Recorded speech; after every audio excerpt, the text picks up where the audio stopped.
All right, well, good morning, everyone. We're just getting organized here and taking our seats. I believe the mayor is in a call and will be joining us shortly. I would like to remind everyone that our meetings are web streamed and televised. For those in attendance, I would ask that you ensure that your phones are on silenced mode. Before we really get into today's agenda, I think it would be pretty tone deaf of me as an elected official and as a budget chair on January 7th not to at least acknowledge or have something to say about what transpired yesterday on January 6th in the United States and the nation's capital. I think I'd just like to say that, you know, as a Canadian and as a elected official, as a person who provides leadership and guidance to public servants, you know, it does sadden me to see what transpired in the Capitol with the protesters and the interruption of their proceedings. And I think I can speak on behalf of all of Council and for those I represent that pretty happy and proud to be Canadian on a day like today and counting my blessings. I don't think I'd be wishing to trade problems with any elected officials or any politicians in the United States right now. So I think we should be happy that we have an ability to treat each other with a little bit more civility and decorum than we witnessed in the United States yesterday. I also like to remind those that are watching our service through the live stream that, again, they may encounter some issues with the lockdown. It's really placed a high demand on our bandwidths, and if you do encounter some issues with the live stream specifically, you should be contacting your local internet service provider.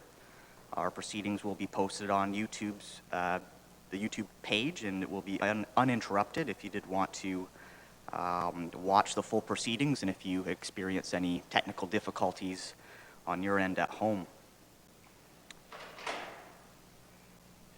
With that, I'd like to remind my colleagues that we are following the agenda that's been provided to you on that Manila page. Today we will be starting with Council-approved initiatives and our new budget initiatives.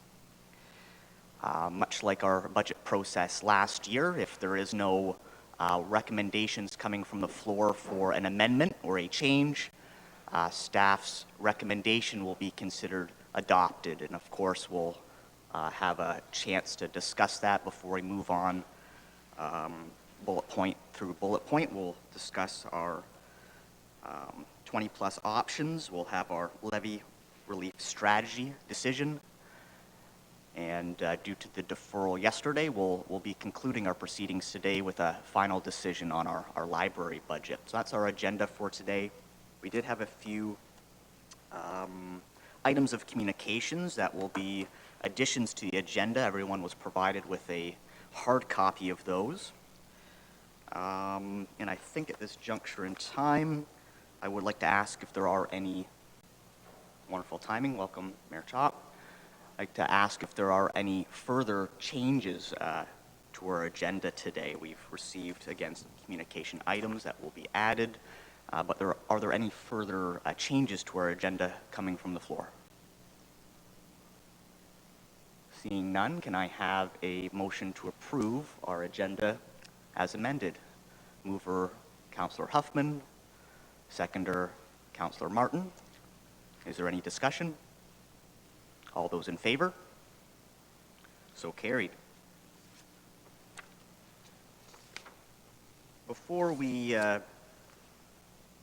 go to our staff presentations, perhaps it would be best for us to accept those items of communication. And what I'd like to do is I'll read each and every one of those, and if you did wish to speak on them, simply raise your hand and you'll have an opportunity to do so. Otherwise, we'll likely approve them all in one go. So the first item of communication is from Frank and Catherine Skronberger regarding bunkhouse inspection fees. The second item of communication is from a Cassandra Kromzak regarding bunkhouse inspection fee increase. The last item of communication is from Sue Downs, Simcoe Chamber of Commerce, a little typo there on my page, regarding the heritage and culture budget. Councillor Columbus. Thank you, Mr. Chair. Looking through this document, I don't have the copy of Cassandra Kromzak before me. I've got a blank page 5, so I don't know if everybody else has blank page 5, but I think she had more to say than what's printed here.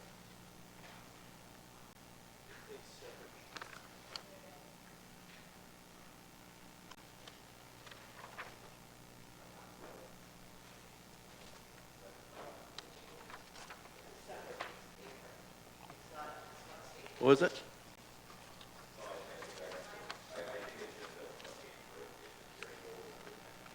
Correct. It's out of order. It's actually the last item. If you flip to the back page, you will see Cassandra's name, and you will see her correspondence. Apologize. It's the last page. Okay. Thank you. There it is. Yep.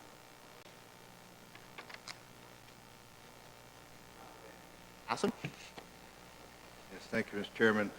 I noticed that we have a couple of these communications on the agenda, but there was probably another dozen that I got by email last night, so it's not an isolated little comment. So.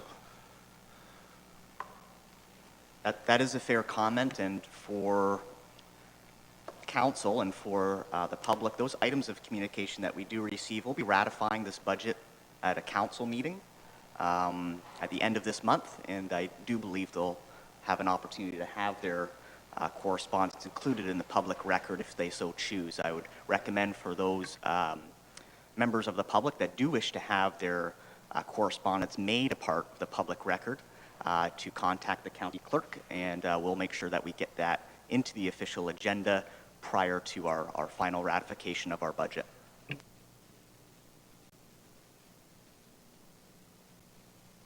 With that, we've mentioned the 3 items of communication that are added to our agenda today and approved. Can I have a motion to accept those items of communication as information? Seeing Councillor Michele, seconded by Councillor Van Passen. Any further discussion?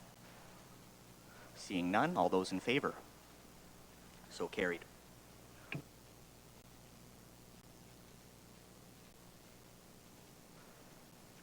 Well, I am hoping that our staff are getting organized regarding our first real topic for discussion, which is going to be our council-approved initiatives and our NBIs, our new budget initiatives. I believe this will be presented by Kathy LaPlante. Kathy, are you with us at the moment? Thank you, Chair Rabbits. Yes, I am with you.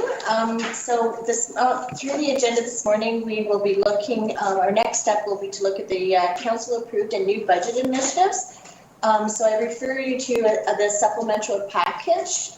It's entitled the proposed 2021 levy-supported operating budget, and on the on the bottom of the package identifies that it's the council-approved and new budget initiatives. If we could, what we'd like to do is if we begin with the new budget initiatives first. On page 3 of the document is a summary of the proposed 2021 new budget initiatives, totaling a net levy impact of $42,000 and an impact of an additional 2 FTEs. For each of the proposed new budget initiatives, following this summary are details and justifications on the request from staff. I believe, Chair Rabbits, we would like to just go through if there's through each new initiative, and if council has any questions or concerns or any additional information they require, that they bring that information up at the time. So I think on page 4 is our very first new budget initiative, the gypsum moth removal.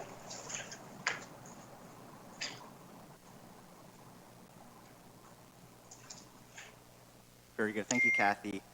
Was the plan to have the appropriate department present each of these items, or will we just simply open up the floor for questions and answers? To the chair, the intent was to open it up to council members or budget committee members. If they have any questions or details, there was no plan for detailed presentations of each initiative. However, if council chooses that, definitely staff are available to do the presentation before questions. Very good. Thank you for that confirmation, Kathy. So before us, we have new budget initiative for gypsy moth removal. Are there any questions of committee? Seeing Councillor Van Passen.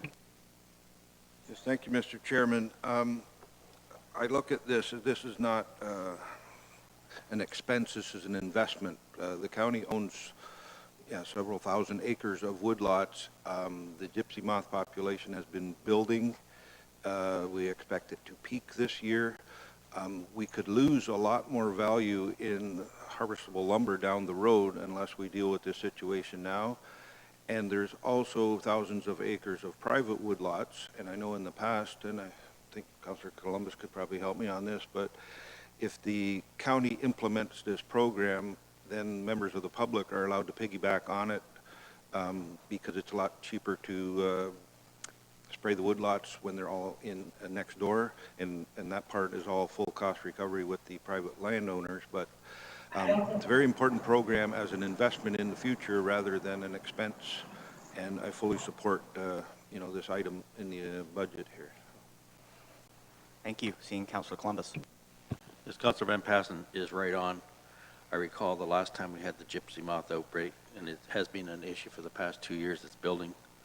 A lot of trees, especially the oaks in Charlotteville, Wyndham, are being defoliated. And I'm just wondering about the 22,700. The last time that this took place, I believe there was a coordination role by the Norfolk County to coordinate the spraying between private lot owners and public lot owners. So I just wonder if our staff has researched this going back the last time the spray program took place, to find out whether there was a body attached to coordinating all the gypsy moth spray activity. Kathy?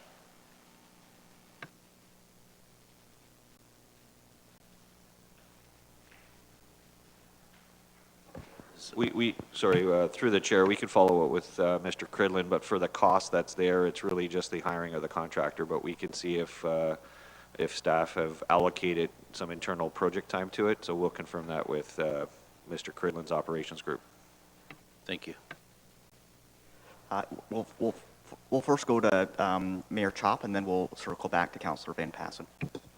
Yeah, just to follow along, Councillor Columbus, actually, I remember when Hamilton did a similar project, and, that's the challenge. We're only spraying 280 acres of our own woodlots and parkland, so, that's not dealing with, it's a very concentrated spot for the issue and is not dealing with the broader issue across the county. So I'm not sure how much that's actually going to address, but I think to Councillor Columbus's point, I think it would be worthwhile if we're sending up aerial spray that it's coordinated with neighboring landowners if they wish to participate. Thank you, Mayor Chop. Councillor Van Passen. Yes, thank you, Mr. Chairman, and I'm sure that Councillor Columbus will bring this up with LPRCA because we do have a lot of our woodlots are next door to the Conservation Authority woodlots, and to do a nice package with the private landowners, LPRCA, and the county, I think would be the most efficient method to save things for the future. So, Councillor Columbus. Yes, Councillor Van Passen, RCA has been discussing this. Okay. Jason Burgess. Our CES team, or our operations team, is having a little trouble with IT again this morning, so they're going to fix that, and I believe they do have a response. So once their mic is up and working, then we'll provide a response.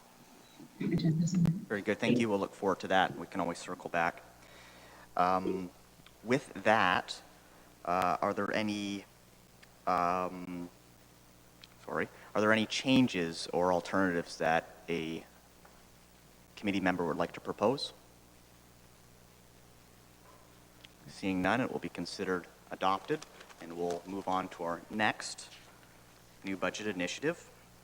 It's on page 5 of our agenda. It's Forestry Farm Gas Well Project Management.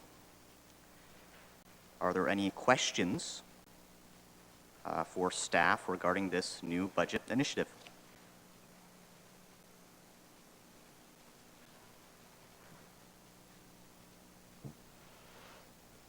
Seeing none at this time, it will be considered adopted. We'll move on to our next new budget initiative on page 6 regarding financial information and system improvements.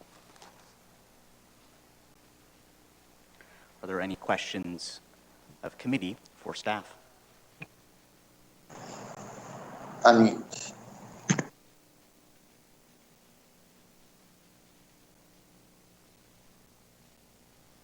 I heard I couldn't. I don't know if that was my or if that was from CES.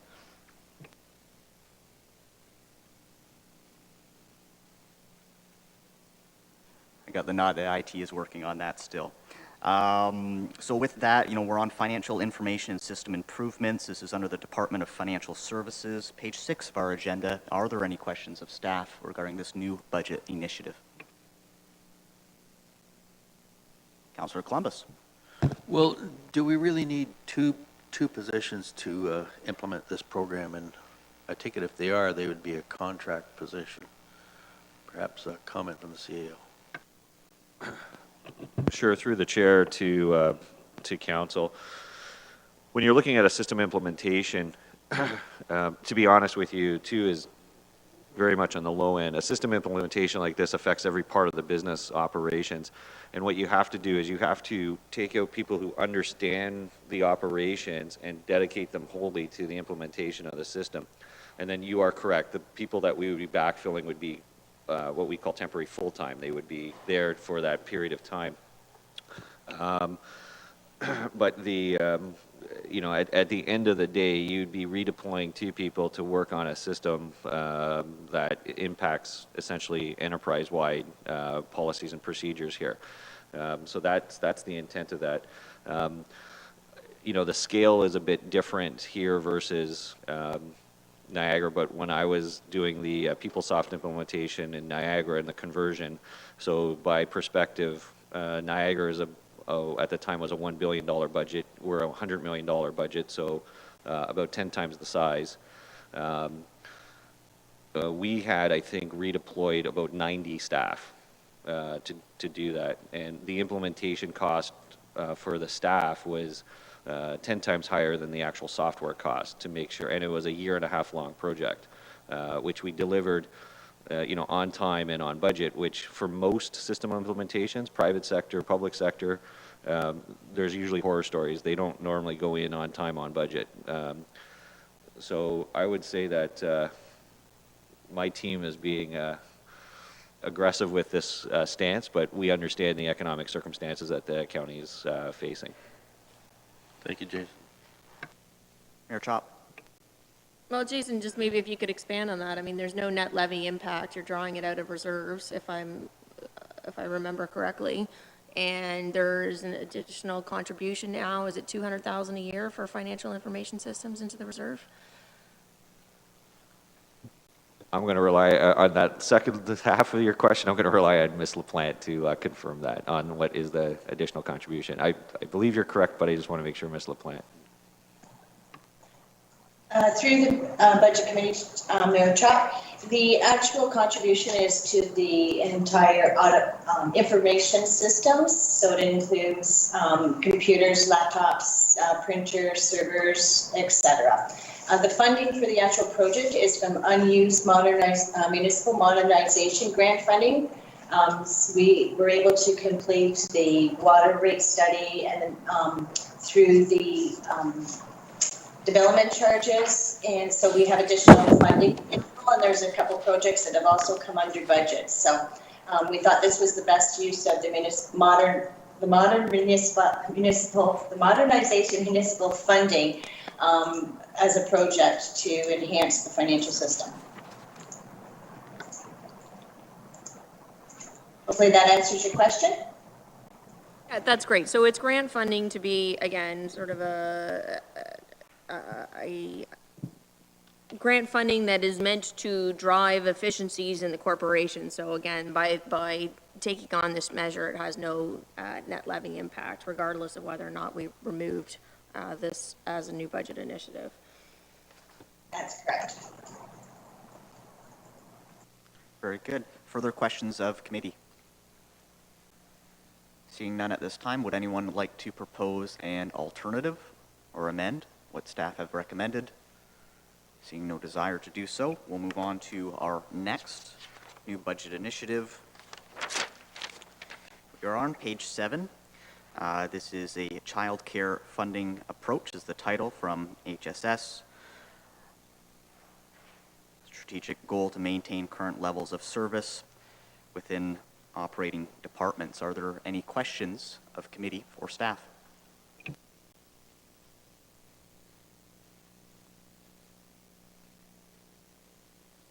Seeing none at this time, we'll consider it adopted and move on to our next new budget initiative.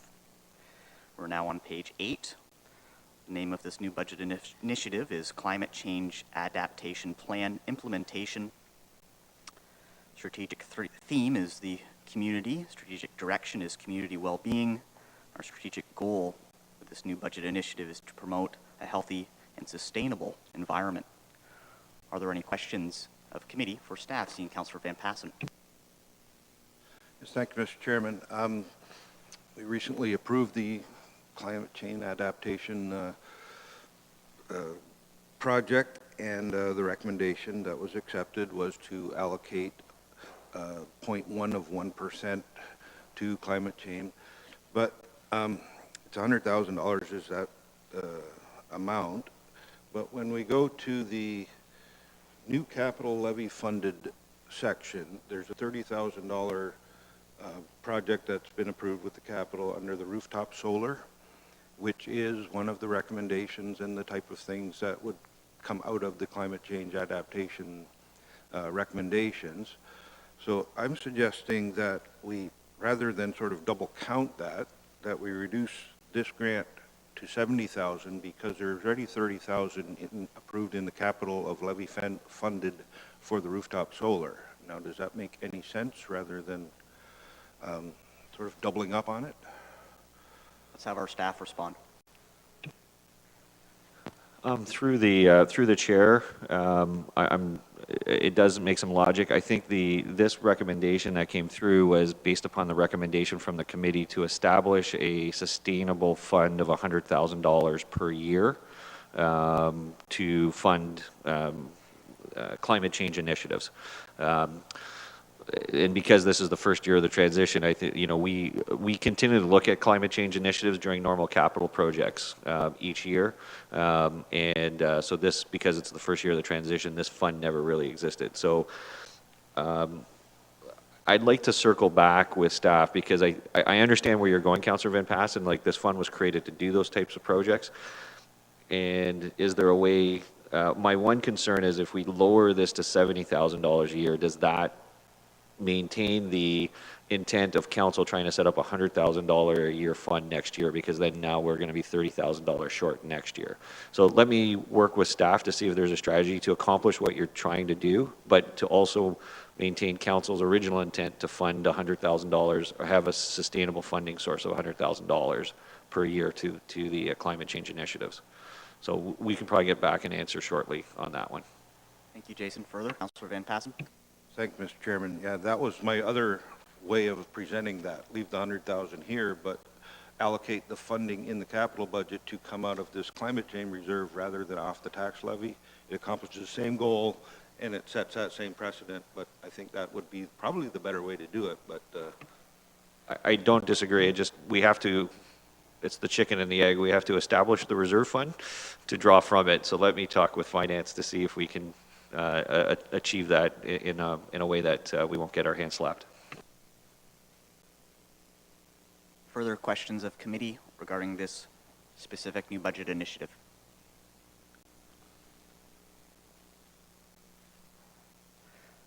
Is there any member that wishes to propose an alternative at this juncture in time, or do we anticipate this information coming back today, Jason? Yes. Is it safe to assume that that is probably the preferred approach to council if we can pull that, or sorry, not council, but committee, if we can undertake what Councillor Van Passion is saying, is that, you know, establish the $100,000 a year fund and the one project that he's identified to use that fund for that project in the capital plan? Is that a fair conclusion from committee? Let's hear from Councillor Columbus. Yes, I would certainly support that. I think, Councillor Van Passen, you're on the Climate Change Adaptation Committee, aren't you? So, inside information. Thanks very much. Very good. I think the direction is understood. And if there isn't anything further, we'll continue through our new budget initiatives.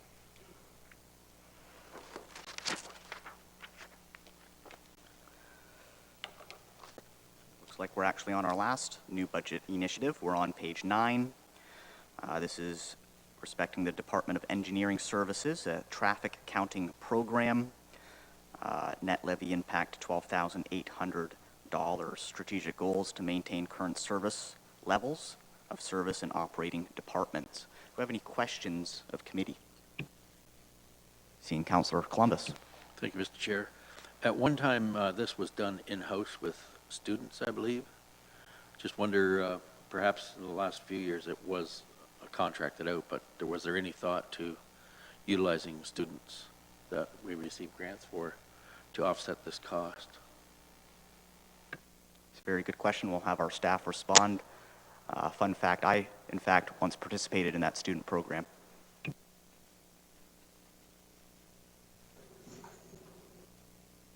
Good morning. Can you guys hear me? And We can hear- okay from Delhi here? We can hear you, Jason. Okay. Thank you, through the chair, to Councillor Columbus. You are correct. At one time, this was a program that was largely run by students that we had in the engineering and/or roads department. One of the issues that has really been a driver here is some of the aged collection equipment that we do have, and the need to replace quite a bit of that, along with this year, as an example, we did not have any students.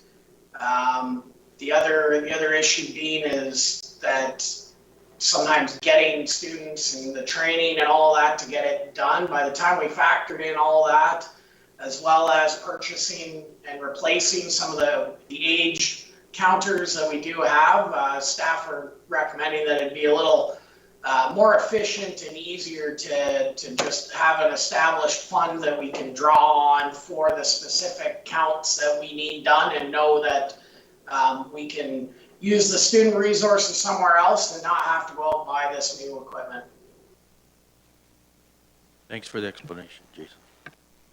We'll now hear from Councillor Taylor. Actually, Mr. Godby just answered the question I was going to ask with that too, so perfect. Very good. Further questions of committee?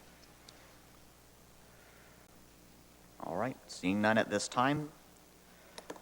Is there anyone that would like to propose an amendment or change the staff's recommendation or alternative? Budget Chair, it's Bill Cridlin here with the team at the Fire Hall. I think we're finally able to communicate with council, and we'd like to add some comments to the Gypsy Moth program. I have Adam Biddle, the forestry superintendent. We were lucky enough just to catch him here, so I briefed him on council's support of the program, knowing all the good things about it. But I think Adam can expand on the possibility of piggybacking, what that would involve, and what work has been done with the local landowners up to this point. So I'll turn it over to Mr. Biddle now for further commentary. Good day, everyone. So I apologize, I didn't catch the earlier discussion on the Gypsy Moth, but Bill's caught me up to speed a little bit here. Just in relation to why we aren't proposing a larger program, expanding into private lands. A lot of it boils down to essentially kind of understanding the principles of why you spray. There's a lot of misinformation or misconception about why we spray. And when you're providing spray, or when you talk about spraying to control gypsy moth, you're not actually spraying to control the gypsy moth population. So to expand the program and to make the program larger, there would be obviously benefit to those people that participate, but there isn't really a larger benefit to the county in terms of controlling the gypsy moth population.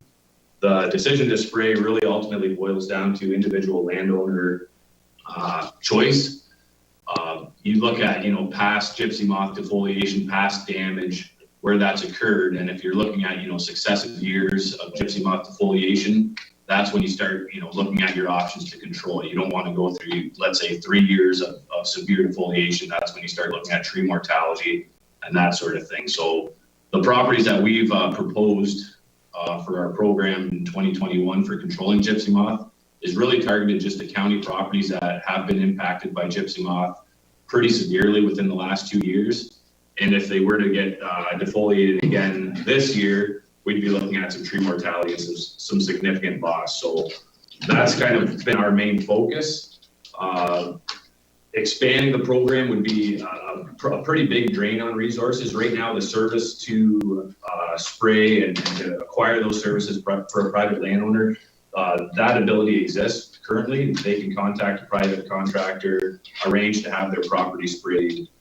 There's nothing prohibiting a private landowner from doing that now, and the process is actually quite simple. There's a couple contractors that have a pretty streamlined process for that. So there's not really much benefit in the county offering that, expanding a larger program, because there's not a huge cost savings for the individual landowner or for the county in doing that. Those services are there through the private sector currently. Thank you very much for that information. Do we have any questions as a result of that, Councillor Van Patten? Yes, thank you, Mr. Chairman. Yeah, that must be a small acreage, but that information of the locations that the county intends to do and the contractors that we intend to use, if that could be shared, like with the private landowners and the Woodlot Owners Association, then I'm sure they can piggyback on it themselves rather than the county coordinating it, as long as the information is out there for the public to get the right people for the right projects. Because again, if it's a property that's next door to the county woodlot and we get somebody in to spray it, they would just fly a little bit farther rather than making 2 trips. And I think we could still sort of offer that service to the public without being a coordinator and using staff time to do that, just by providing the information. Other questions, comments of committee? Did staff wish to respond? I'll through the chair to the council, Bill here again. Yeah, chatting with Adam, we have to make the spray locations once, if approved through this budget process. Obviously, the public has to know when we are spraying and where the location is with any public land. So the information to the public has to be sent out anyways. And then maybe Adam and I can chat in SLT about conversations with the CA and any other the woodlot owners are obviously the biggest group there, and we can spread the word and see what we can work out, because it has to be public anyways. So the biggest part of that is just who wants to jump on board and having them contact the contractors do that. So I think that's a logical step to go forward to expand this at no cost to Norfolk County taxpayers, but yet to serve a bigger part of the public. Thank you, Bill. It does sound like there's a real opportunity for a collaboration, sharing of resources. Further, Councillor Van Patten? Well, thank you very much to staff. I think that this will solve the immediate problem there. So. Very good. That concludes our new budget initiatives. There are no more for us to discuss. Before we move to our next section, I did want to offer an opportunity if anyone had any further questions regarding any of our new budget initiatives, or if there are any proposals for a change, now would be the opportunity for you to do so. Seeing no hands, we'll move on to our next section, which is council-approved initiatives. We'll be starting on page 10. Oh, page 10 has the summary. It's actually page 11 will be our first council-approved initiative. It is under the Department of Corporate Communications, temporary assistant for change communication. This is a 0.15 FTE, and it has no net levy impact. Are there any questions of committee? Mayor Chop. Just in the interest of time, Mr. Chair, these have all been approved, so it would have to be a motion for reconsideration, if I'm not mistaken, to be able to redebate any of these, some of which are already in place and active. So I'm not sure of the utility of going through each one by one. Fair statement. We do have quite a bit of information to get through. We could consider them all in lump sum, if that is what you're proposing. I'll open up to the floor. Are there any objections to considering all of the council-approved initiatives as one lump sum, offering an opportunity for comment, subsequently followed by an opportunity for amendment or alternative? Is there any objection to following that procedure? Seeing none, what I think I'd like to do in the interests of transparency is just list them for the viewing public so they know exactly what we are discussing. And I might refer to page 10 where the summary of these initiatives are listed. Council-approved initiatives, as the mayor has indicated, have already been approved by council. These include the first one that we had mentioned, a temporary assistant for change communication, followed by a return to play for the county arenas, a high-intensity CP program, one-time funding for 2021, modernization payment options for online and in-person services, Norview Lodge COVID-19 pandemic additional staffing, homeless prevention services, social services relief fund, it's phase 1, school focus nurses initiative, COVID-19 response team, 70/30 cost share mitigation funding, harm reduction surveillance project. Of course, we ratified the Board of Health in those last 4 initiatives yesterday, so they wouldn't actually be a topic of conversation for today. We have the descriptions before us of those various council-approved initiatives. Is there any questions for staff regarding any of those initiatives?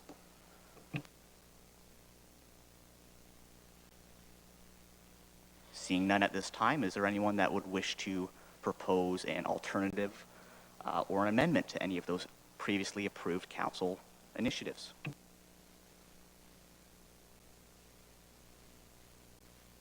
Seeing none, they will be considered adopted, and we can move on to our next line item in our agenda.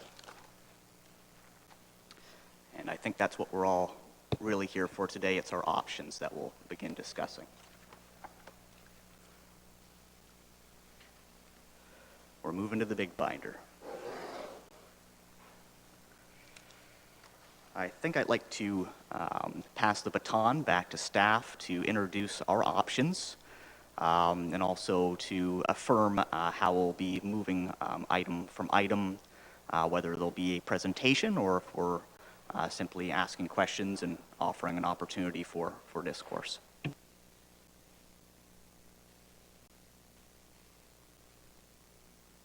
Through the chair, the intent was we would not do presentations for each item. That would take a lengthy time. We know each councillor has reviewed these options numerous times, and we would just move option by option and then answer questions that are specific to each option.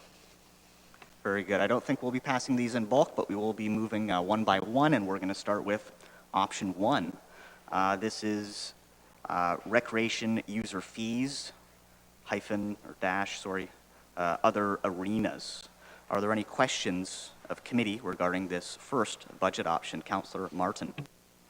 Thank you, Mr. Chair. Through you to staff, on page 2-5, there is some discussion concerning third-party charitable organizations, administration of funds, as well as Norfolk County set aside funds for kids with deeper economic needs. Can we fill council in on the operation aspect of running this new funding source, these new funding sources. What does that look like for our constituents should they want to apply into that? Is this an easy process to do? Is it first come, first serve? If we could get more information on that, the charitable organization and the funding at large, that would be appreciated. Through the chair, I'll start, and I'll have Ms. Sloat provide any additional comment. So within option 3, there's a number of examples in municipalities where they do targeted subsidies for people with that are economically disadvantaged. What the option outlines is 2 options that could be considered. One option is to use a third-party charity that provides grants. The advantage to the third-party charity is that they would establish the rules, they would execute the program. But unlike a municipality running this type of fund, a third-party charity could use that funding to leverage more donations for similar types of programs.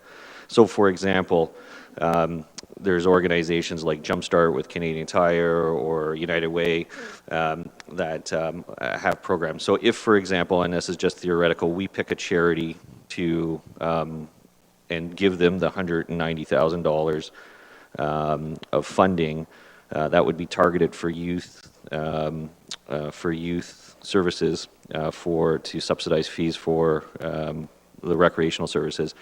That charity could take the $190,000 and also approach the community to say, listen, if you want to also help youth engage in sports activities, we already have this program set up. We have base level funding. Our administration costs are covered. Please provide it. You can donate your money and it'll go to helping more youth out. So that's the one advantage. There's other municipalities that run the program internally. It's an application form basis. They provide information such as tax return information, number of children, that kind of stuff. It's submitted, and the funding is provided either to the association. Normally, it's provided to the association or league that they're playing, not to the individual, but it's a credit to the fees for that child to play. So that would be if council decided to take that option, then that would be a second option that staff would investigate further, frankly, to bring back a more fulsome report. Is there a charity that would be willing to take that on as a community partner to do that? Or here's the merits of the program, here's the income levels that we would cut off at, and bring that back to council. But council would have to first choose whether they want to change how they are subsidizing arena activities and move their taxpayer support to more targeted taxpayer support to individuals with greater economic need than just a blank type of subsidy. Further, Councillor Martin? Thank you. Through the chair, have we not already begun those conversations and started that type of concept earlier, late last year with the Simcoe Seals and the United Way funding? Is that something we can anticipate that may continue in a small way, shape, or form, regardless of the specific option we select here today?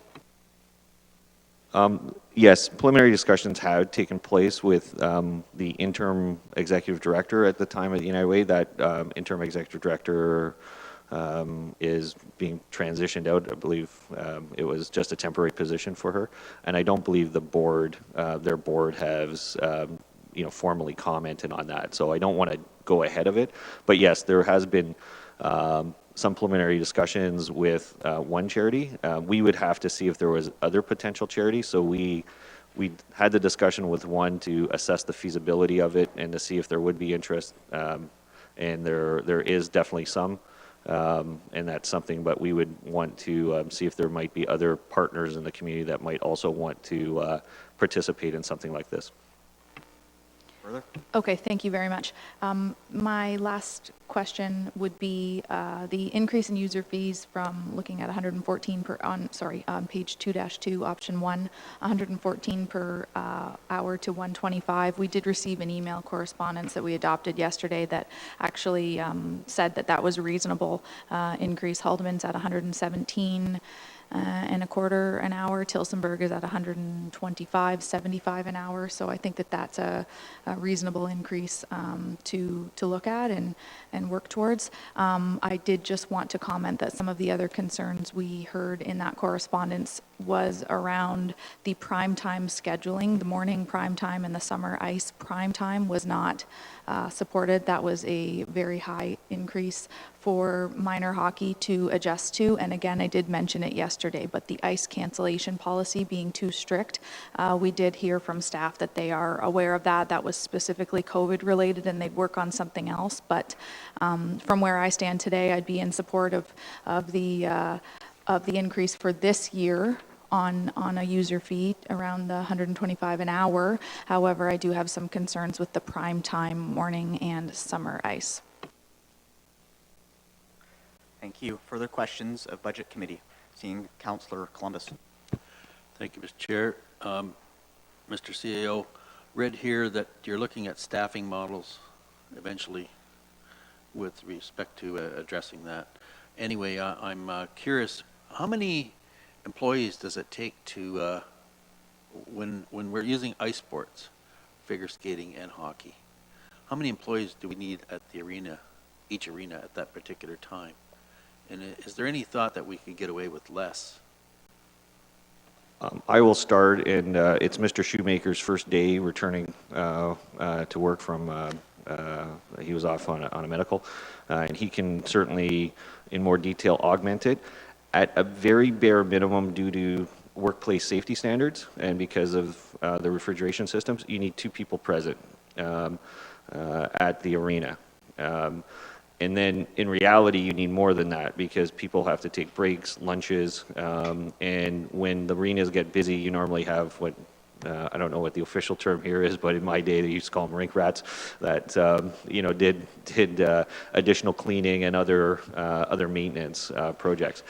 That's if, in a perfect world, with no breaks, no lunches, no repairs, no anything, the cost to man 5 arenas is just over $800,000. But we live in a real world where there's things that break, there's repairs and maintenance, you know, you need to set up the ice, there's all that. Arena costing really comes down to 2 things, labor and utilities. That's the 2 things that arenas cost. And when you look at, you know, when you look at our arena cost for 5 arenas, we're at $2.75-ish million. Of the $2.75 million, 1.3 is labor, $610,000 is utilities.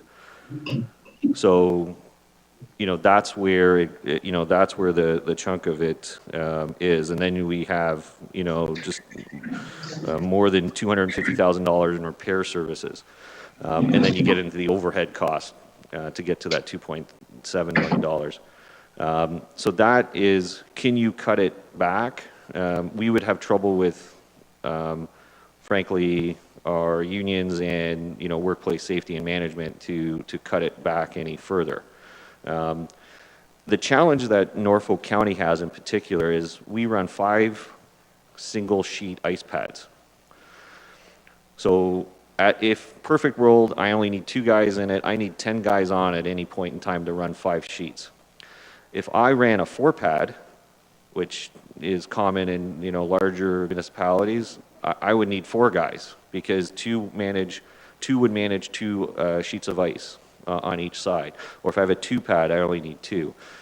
So if I had a double rink, I could, at a minimum staffing requirement, you know, have 2 individuals. But here with single pads to run 2 sheets, I need 4. I need double my labor cost. And that's in simple terms. Mr. Shoemaker can provide a bit more detail. It's a little bit more complex than that, but that is, that's the challenge we have. Our infrastructure by design is somewhat more inefficient. That being said, when you look at our cost per hour to deliver ice services here, you know, we're just under $300 an hour to deliver ice services here. And that stacks up pretty decently. So we, you know, I know there's lots of criticism in the community that we could do better, you know, with ice surfaces, but when you actually look at what goes on for costing, we're not out of whack by any stretch of the imagination. And we're doing that, frankly, with single pads that I know, Councillor Columbus, you made a comment yesterday, and age is in the eye of the beholder, but 30-year-old sheets of ice are not, like, they are inefficient to run. And even when they've been refurbished, they're not the most efficient, you know, efficient structures to run. So we're doing that with older facilities on single pads. So, you know, that's where that's at. I would have Mr. Shoemaker or Mr. Cridlin provide additional supplementary information because they have, you know, more on-hand detail.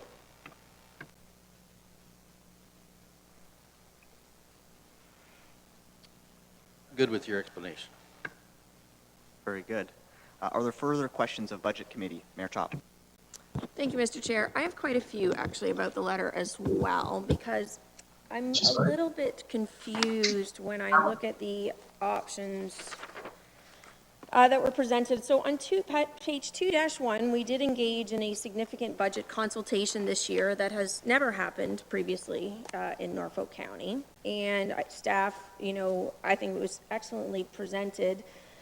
The way they actually included the user input so that we could review what the users had to say, you know, figure skating, minor hockey, and so on and so forth when making this decision. So number 2 says one of the more interesting submissions was one in which minor hockey proposed that cost recovery be lowest for recreational and youth hockey targeted at 50%, competitive hockey at 75%, and adult and junior hockey at 100%, with tournaments at 125. So why I'm confused is they submitted this at the time of the budget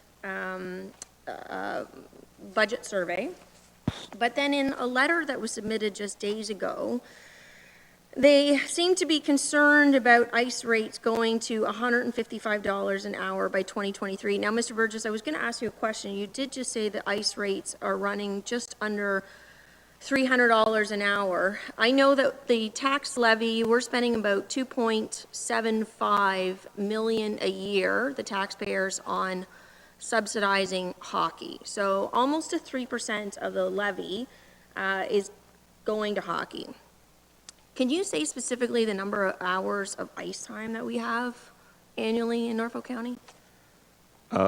Just the year before COVID, because COVID's not a year I would take to say as a standard. It was just around 9,400 hours. So 2.75 divided by 9,400. So we're just, I would say we're almost just over 300 actually an hour. So if we're just over $300 an hour, minor hockey at the time of the user input suggested they would be willing to fund, they thought adult and junior hockey should be at 100% subsidization. That means that they were suggesting that they pay $300 an hour, and now they're concerned about $155 an hour. Am I missing something here? Through the chair, no, that would be essentially it. That's close to what Hamilton pays, actually. If adult users in Hamilton, they pay slightly over $300 an hour. Okay, so I just, you know, it's one thing, sometimes it looks really great on paper that, you know, makes it sound good. Hey, well, we're willing to pay 100% cost recovery, but you actually have to run numbers, I think, if you're going to write a letter and contrast that with what you actually put down on paper before so that it makes sense, because that confused me greatly.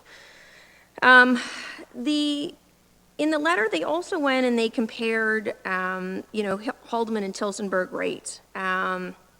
They said that they are slightly higher than ours. And, you know, I get that there's Haldeman and Tilsonburg. We always pick and choose who we want to compare to. So I went online over the last few days. Brantford, I can see that their youth rate actually is sitting at almost $179 per hour, $178.97. Non-primetime ice for youth is 116, and this is actually higher. So their non-primetime in Brantford is higher than our primetime rate. And Hamilton's rate for minor hockey, I think, is at 158. So all of those rates are in fact higher than the 155, which we're proposing in 2023. So I still think that's a pretty good deal in Norfolk County. Do you know where we rank with some of the other municipalities? I just didn't have time. I don't know if your staff has looked in terms of Brant and. Through the chair to the councillor, we do actively look at rates, and I actively look at rates. We would rank near the low end. I can provide council with a number of different rates. If I look at City of Hamilton, if I just talk about youth rate, their youth rate, I'm just pulling it up now, their what they call subsidized youth rate, so prime time subsidized is $158. Their summer ice subsidized, so for youth, for example, and that was one of the issues minor hockey had, they're $219. Their summer ice non-subsidized is $316. City of St. Catharines is at $225. City of Port Colborne is at $193. So there, we will provide. I can provide a list, but at the end of the day, we are not near the top. We're not even near the average. We are below average on the rates that we charge on the municipalities we look. There are some that are higher. There's much higher. There are some that are lower. But there's very few that are lower than what we're charging.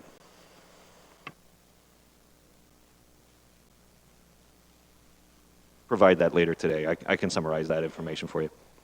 So,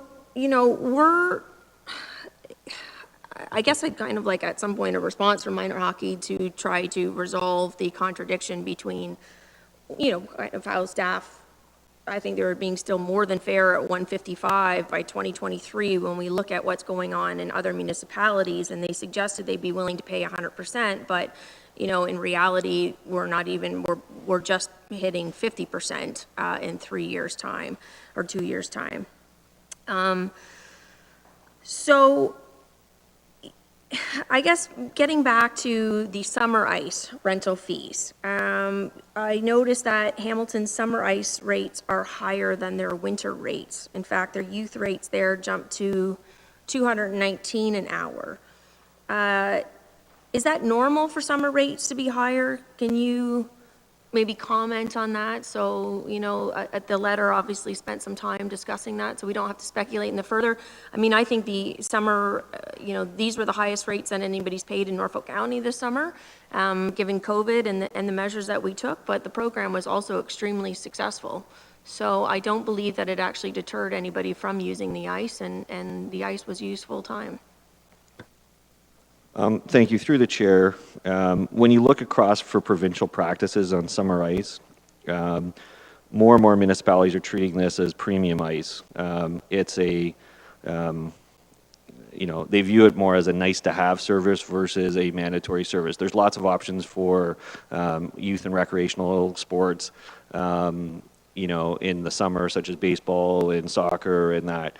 And the kids who use it, I was a hockey dad, and my kid was in 3-on-3 summer hockey, and the kids who use it, a lot of times it's for skill development and competitive development. You have kids who need to improve their skills. They're not house league players, and as such, municipalities view that as a premium ice service. A lot of municipalities are actually getting out of providing summer ice altogether. They're letting other providers, where they have private sector operators, have them provide summer ice.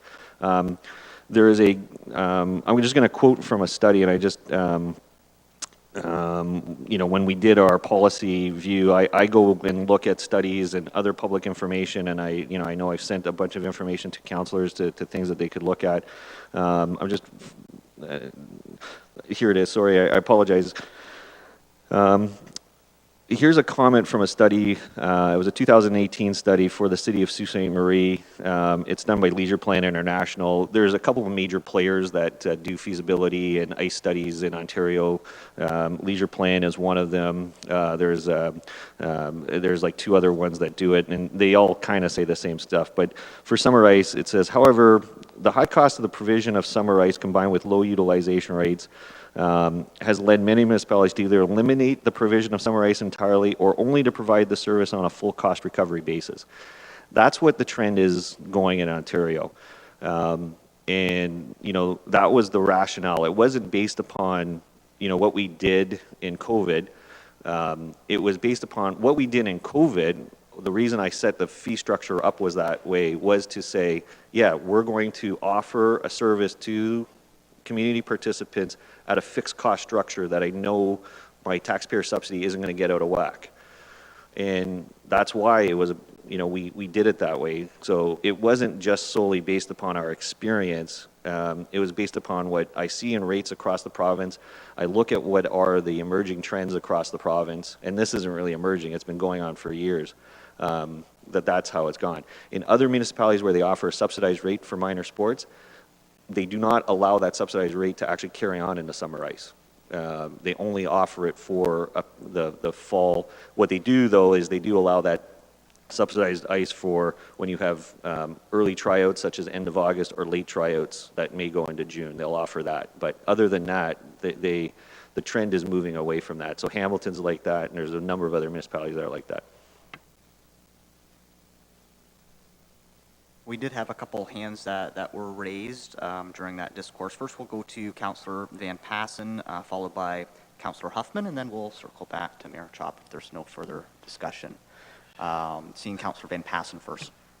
Okay, thank you, Mr. Chairman. I think the mayor is overlooking one factor. We always talk about the $300 roughly cost for the ice. That's the operating cost. There's another $150 an hour in levy-supported capital costs to replace the Zambonis, to replace the equipment, to upgrade the dressing rooms, and that's still without setting aside some more for replacement down the road. So, you know, it's not $300 an hour, it's $450 an hour that is costing the taxpayers for those, the use of those arenas. So, you know, it's nice to talk about getting the cash back for paying the bills, but we also paying some other bills out of the other pocket.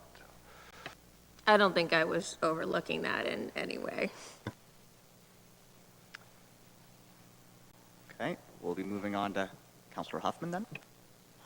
Thank you, Chair Rob. It's through you to the discussion that is occurring. First off, I wasn't aware that we were debating whether we would be pursuing or continuing with summer ice. My next question is, I'm quite confused as to where all of this discussion fits in with the call for submissions.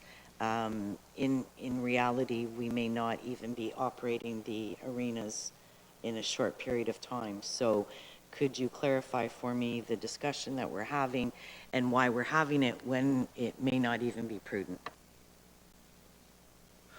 Through the chair to the councillor, we've provided all the submissions that came in to the request for submission. There was no submissions to operate any of the arenas, so the operations would continue under Norfolk County. Even if there was an operation, the first 2 years of fees were to be linked to Norfolk County fees, so it would be the same. So there is no implication. The only stuff that came in for the arenas, there was no operational ones, but there was one that, you know, for consulting services, and there was some for marketing of sponsorship within the arena. So there was nothing to do with operations, so there's no link between that RFP and any discussions here. And can you expand on the this summer ice discussion that we're having? The recommendation that staff is making is that all summer ice be treated as adult primetime ice, that no subsidy, no further subsidy. There, as everyone here is recognized, even with our adult rates, we're subsidizing them significantly, that no further subsidy be provided. So it would be treated as adult primetime ice. That was part of the recommendation going forward on the rates. Okay, so why the discussion about other municipalities who are breaking away from providing summer ice? What does that have to do with us? It doesn't, it further, it further goes along with the implication that summer ice is very expensive, and if they can't get full cost recovery, they're not providing the service. We're not recommending that, but the issue has become about getting the amount of recovery from from the users up to a higher rate, and that's the trend that's going on in the province.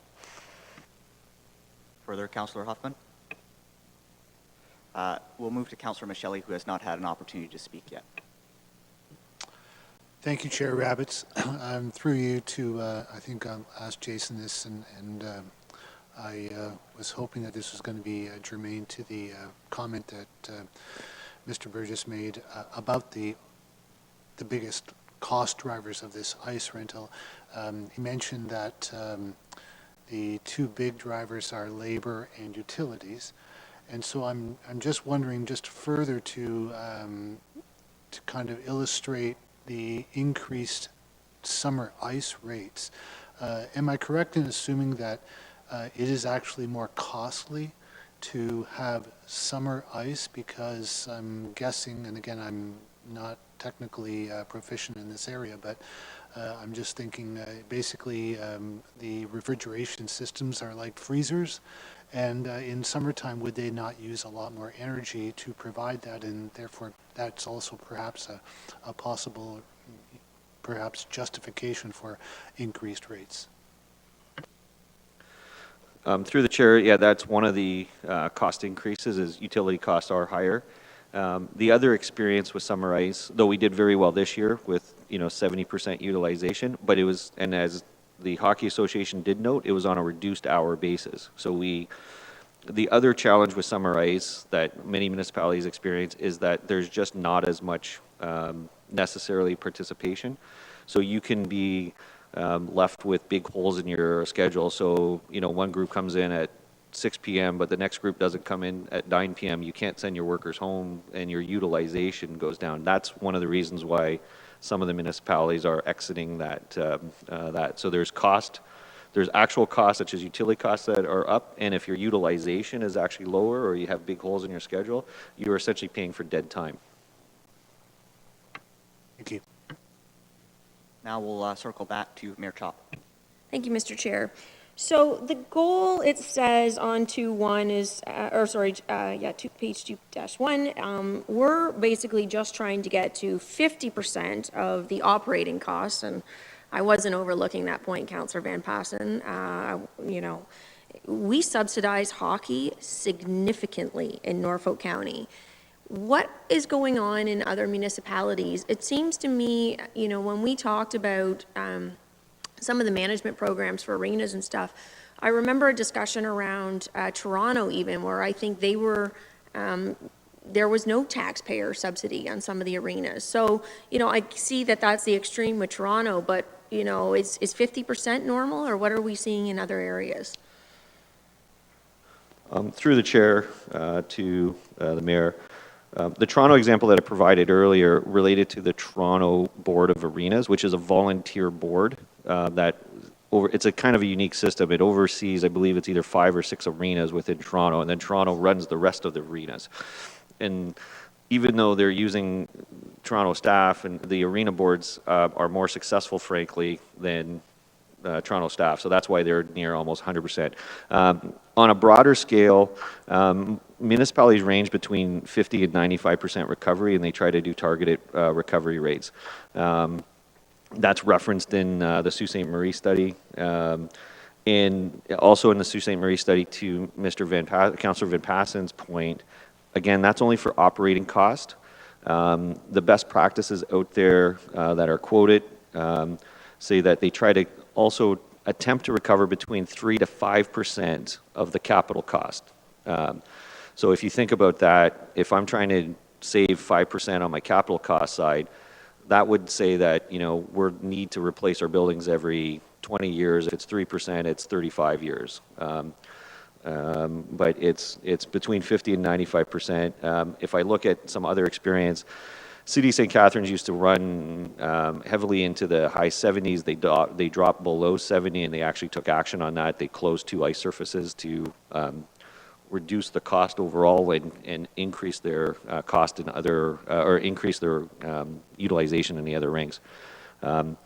So what's quoted by the experts when they do these feasibility studies is 50 to 90% cost recovery is what's being quoted provincially. Further, Mayor Chop? Okay, thanks. And then in terms of, okay, I guess just to summarize this, so, you know, when we look at, before I move to that, what is the youth participation in hockey in Norfolk County as compared to some of the other sports that kids play? I don't have specific data on Norfolk County. That's something that should have been undertaken as part of the hub analysis, to be quite frank. Norfolk Minor Hockey on their website says they have approximately 755 youth. When you look at the calculations I did, I estimated, you know, I did an estimation of youth coverage. Overall hockey, you know, a number of years ago, soccer surpassed hockey for a youth participation in sports. And so soccer is the most popular sport in Canada.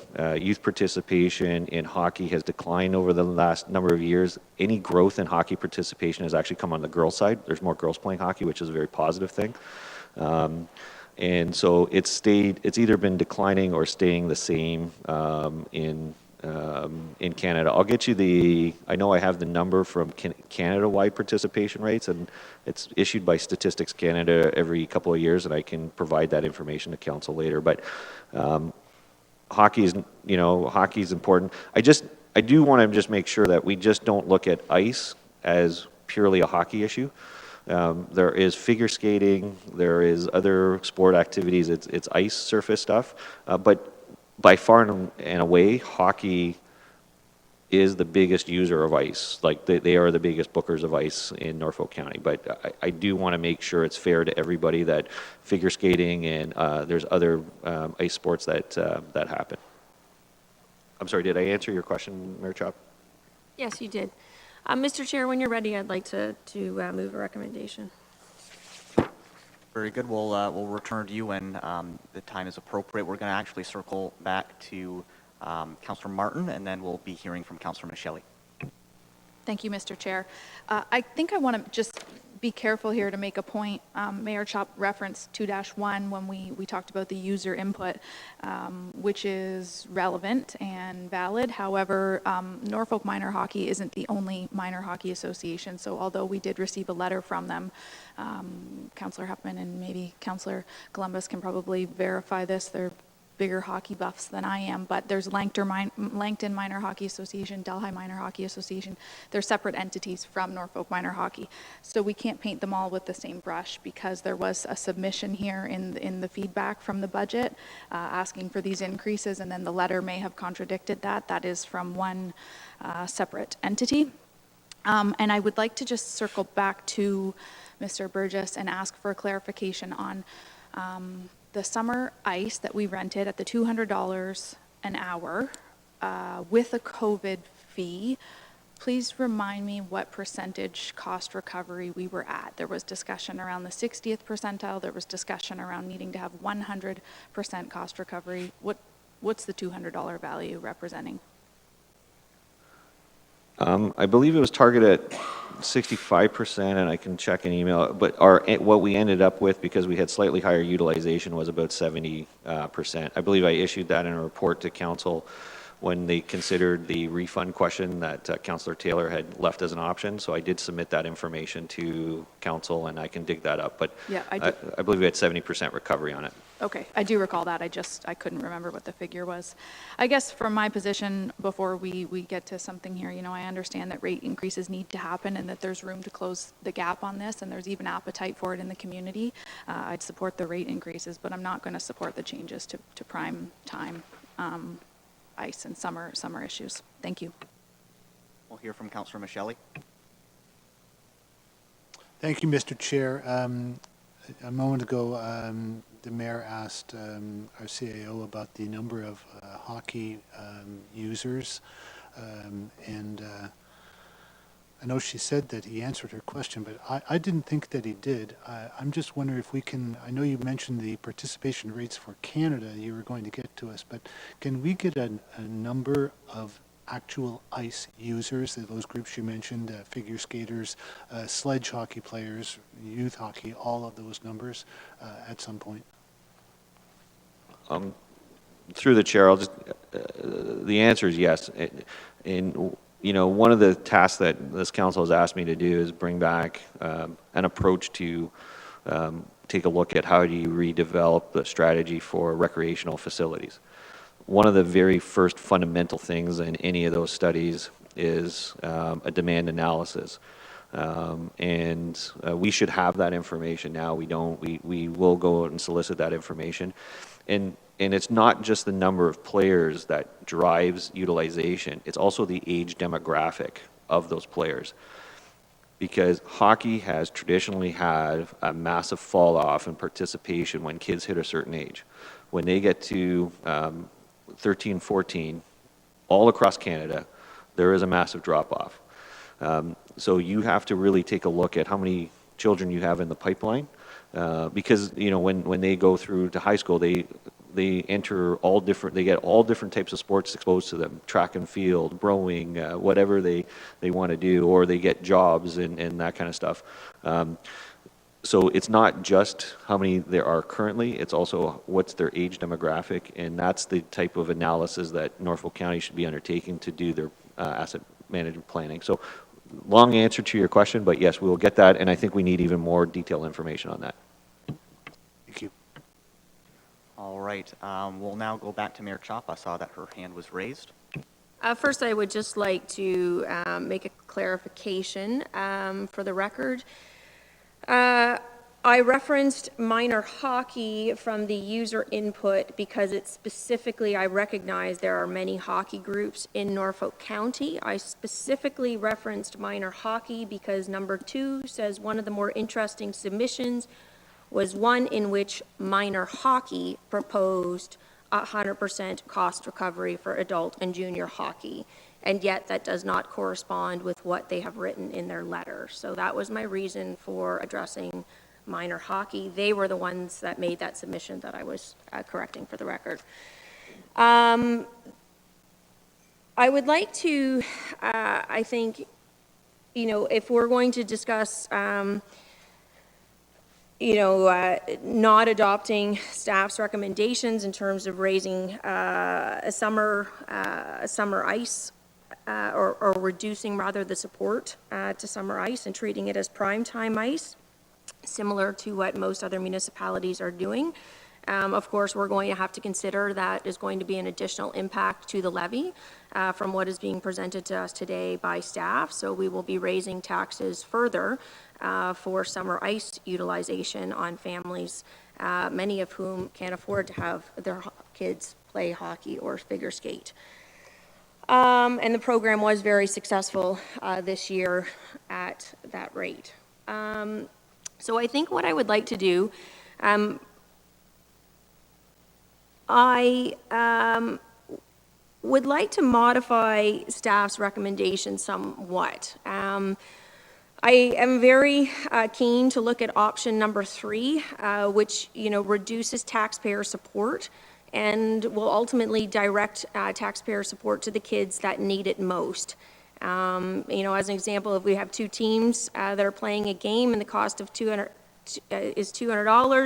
if that cost is shared by 25 or 30 kids at that point, they're looking at $7 a kid. But I think for 2021, I think we need some time to get to that point. So for 2021, I would like to adopt the recommendation, staff's recommendation, but have staff look to move to option 3 with targeted subsidies to those that need it most by the fall of 2022.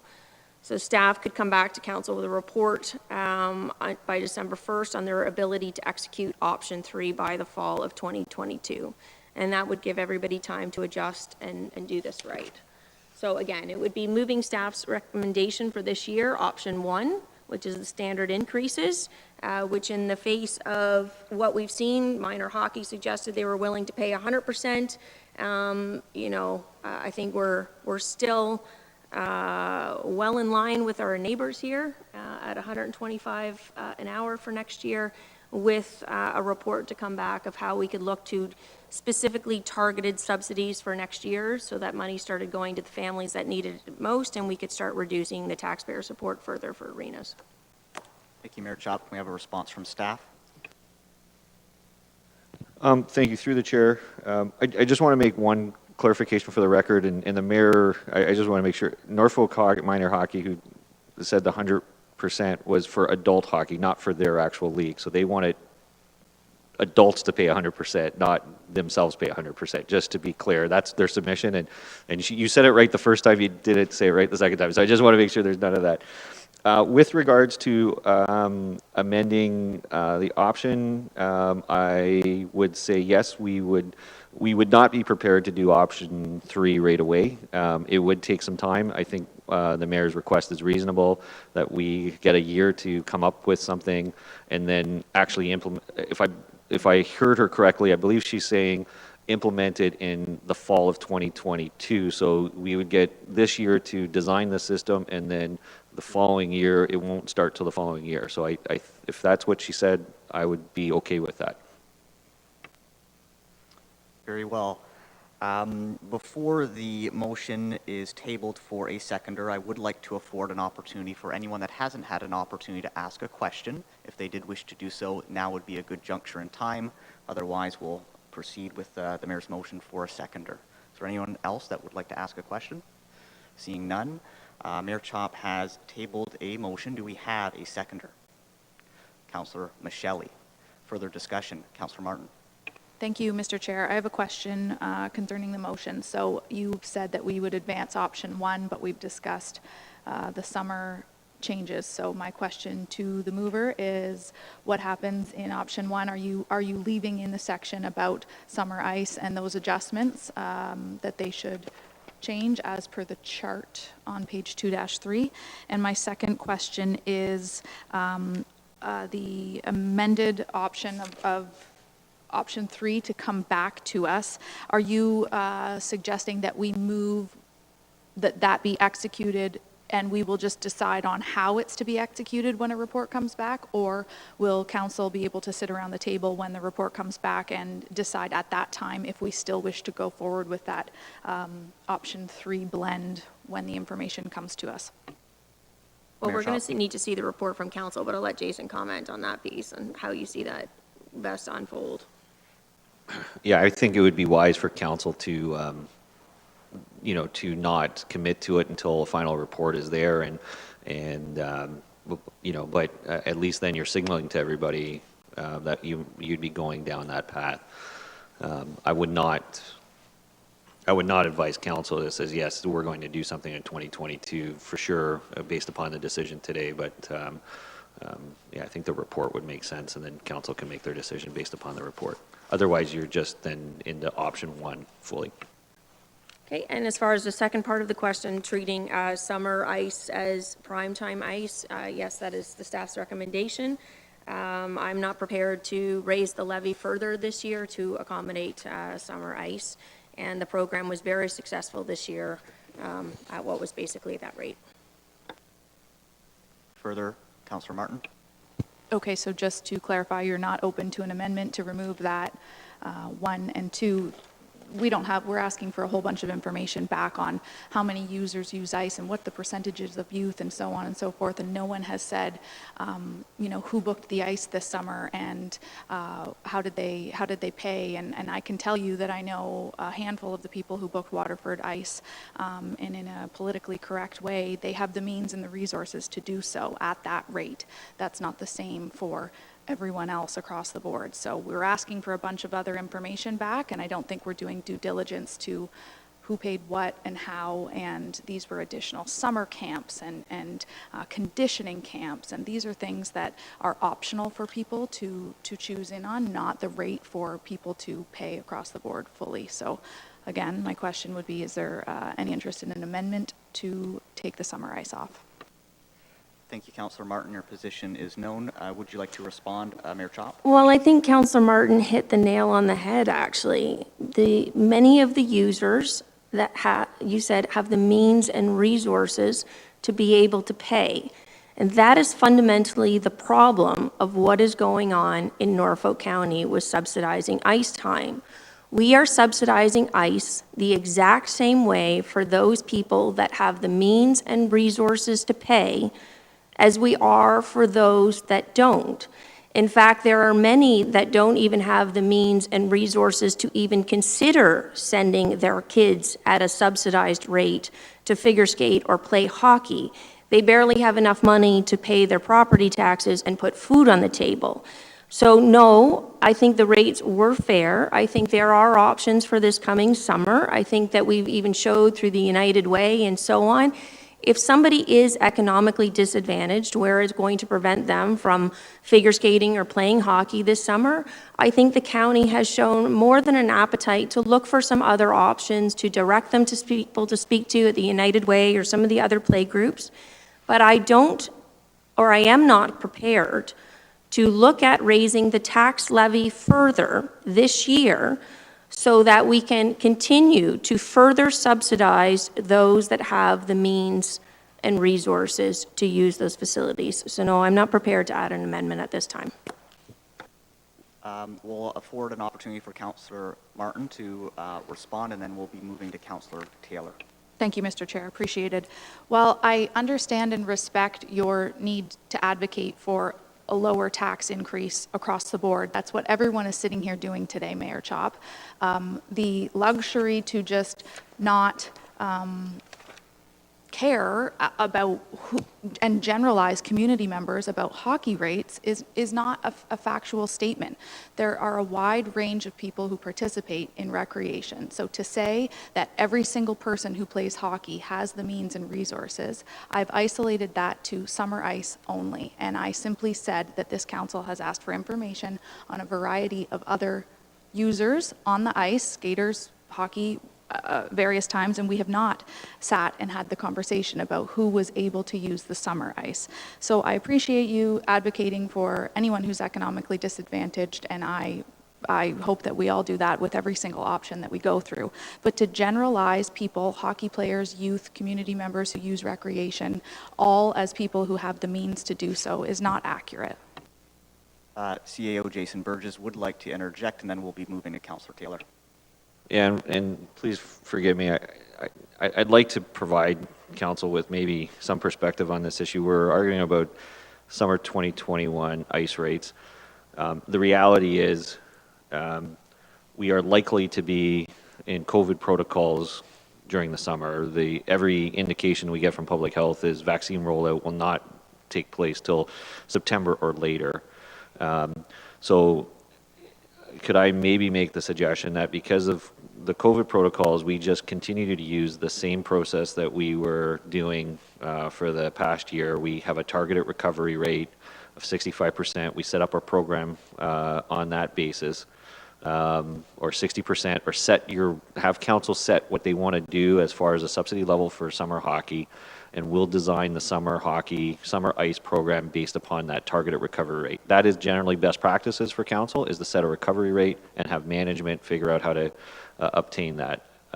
So if we do that, and we can come back to council when we know what the COVID issue is and we understand what the staffing levels will be required, and then we can deal with summer ice for 2021 as a separate item, because my concern is we're not going to be vaccinated, we're still going to have all these issues, and we're going to still be in COVID. And I think we would just pull it out, because I don't think it matters what we approve here today. It's going to be modified come May or April. And this direction isn't contrary to the motion that's been presented? No, that's fine. I will move the motion as amended with a 65% cost recovery rate for summer ice. Very well. We'll hear from Councillor Taylor. Thank you, and through you, just a couple questions regarding the intent of the motion. Mayor Chop, are you intending for there to be the 10% increase in year one and the 12% increase in year two, or the economic disadvantaged aspect of it will come in by that point in year 2. Yeah, no, so we can't approve next year's budget at this time. We're only approving the rates for this year. So, regardless of what option 1 is recommending, we still have to approve that. However, no, I'm only, recommending option 1 for this year. And with the economically, with option 3, then we can start, having a higher recovery rate. So those with the means and the resources will pay a higher rate, and the rest of the taxpayers will subsidize them less. And those that can't afford to skate and play hockey, they will receive the subsidies directly, which hopefully will help more families and more kids play the sport than did previously. Perfect. And secondly, I think there's a great opportunity to include that targeted subsidy to also apply to summer ice in some way, shape, or form, whether that's through speak to some of our community partners or here is our breakdown and option. I think that'd be something that we could include in it. I think for subsequent years, Jason, correct me if I'm wrong, but that's absolutely staff's view and intention, we can look at that for other user fees in the future, as opposed to providing such extreme subsidies to the tune of 2.7 million in operating costs plus for hockey, that we're able to lower that contribution from the taxpayers and be able at all times to direct the subsidies to those that need them, regardless of it's winter, summer, or, and we could even look beyond just hockey. Awesome. Thank you for the clarification. I did see Jason Burgess raise his hand. I think we've spent a significant amount of time on this topic. Did I also see a hand from Councillor Columbus just now? Well, I was just going to add that I think the CEO nailed it, and I would support that. Very good. We'll have a final comment from our CAO, and then I will be calling the question. Sorry, I was just going to say,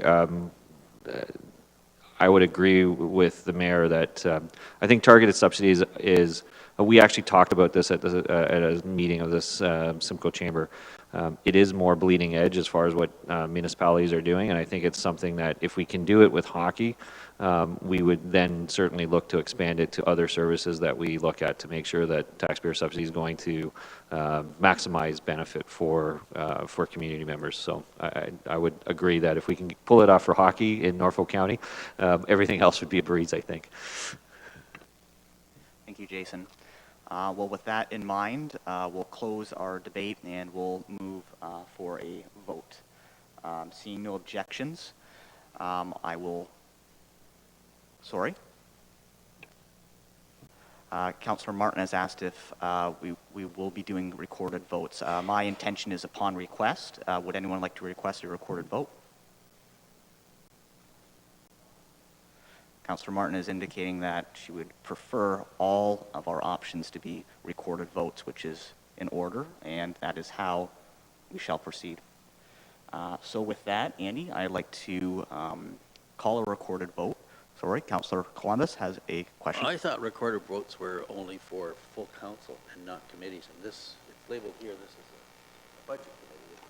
So it is. Let's have our clerk respond. Through you, Chair Rabbits, Councillor Columbus is correct. However, you will recall the last budget session, there was a decision by the committee as a whole to allow for recorded votes. So I don't know if you would want to have a show of hands. There would be a subsequent opportunity for recorded votes at council on January 19th as well. So you could do 2 recorded votes. The important vote, though, would be the one at council as usual. But if you do wish to have the record reflect, the committee could decide to do that. Very good. So what I've heard is procedurally it can happen, but my wishes is not for me to be making this decision, but for budget committee to be the ones to make that decision whether we're going to be having recorded votes or not. So I think that's what we'll be voting on next. I'm seeing a hand raised by Councillor Micheli. Thank you, Mr. Chair. I'm just wondering if maybe just for some expediency, would we be able to agree that we would have recorded votes on some items and those that don't require that process to not have a recorded vote? It's a good suggestion, and I think we'll go back to Councillor Martin, who had originally requested recorded votes. She's all right with us having it on specific topics that might be more contentious than some of the other ones. So with that, what we are discussing now is having a recorded vote upon request. I think we should have a mover and a seconder for that. Do I have a mover? I have Councillor Martin. Is there a seconder? Councillor Michelli. Does everyone understand what we are voting on? There's no further question by Councillor Van Passen. I don't understand what we're voting on. Are we voting on the fact that will waive our rules to allow for recorded votes at a committee meeting? And if that's the question, then I will support it. So, It is in fact the question, and it will be upon request for a particular option.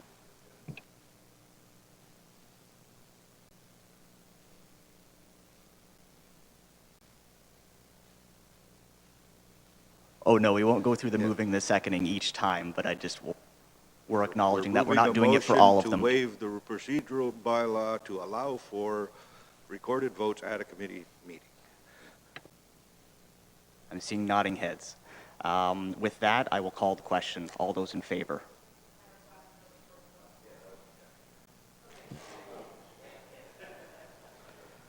All right. So just to confirm, we have waived the rules so that we can permit recorded votes upon request, and we won't be voting on that again. So with that, we have a mover and a seconder, and we have a motion for a recorded vote.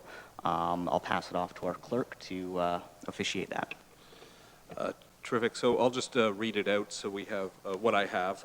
The committee endorsed staff recommendation of option 1A representing a standard of option 1 representing standard increases for arena user fees as outlined on page 2.2-2 and 2-3 of the budget package, and that staff be directed to present a further report in 2022 with options for a targeted subsidy for the economically disadvantaged for arena user fees to be instituted in the fall of 2022, and further that committee provides staff direction to establish a 65% cost recovery methodology in developing the user rate for 2021 summer ice fees. All right, so we will go through. Councillor Rabbits. Oh, sorry. 65, yeah. Oh, sorry. I'm definitely last. Your chair, I'll let you go last. Apologies. Mayor Chop. Yes. Councillor Huffman.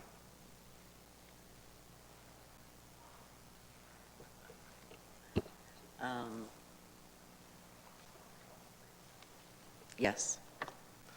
Councillor Martin. Yes. Councillor Michelli. Yes. Councillor Van Passen. Yes. Councillor Columbus. Yes. Councillor Taylor. Yes. And Chair Rabbits. Yes. The motion carries unanimously. All right, well, with that, we've gotten through our first budget option. And it's 10:38. So what I'd like to do is have a 10-minute break, please, and then we'll reconvene at 11:48.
right, for those that are rejoining us here, the hour is upon us.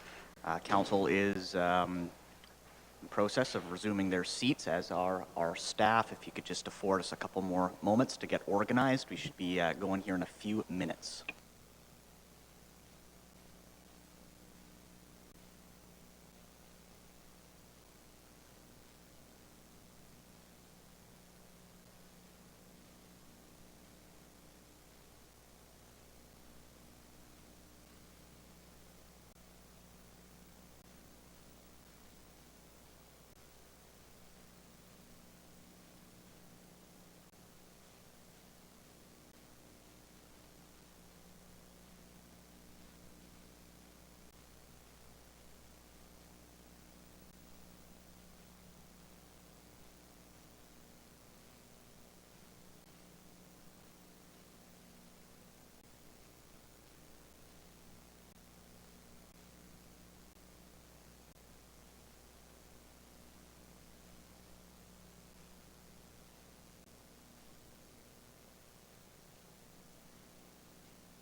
All right.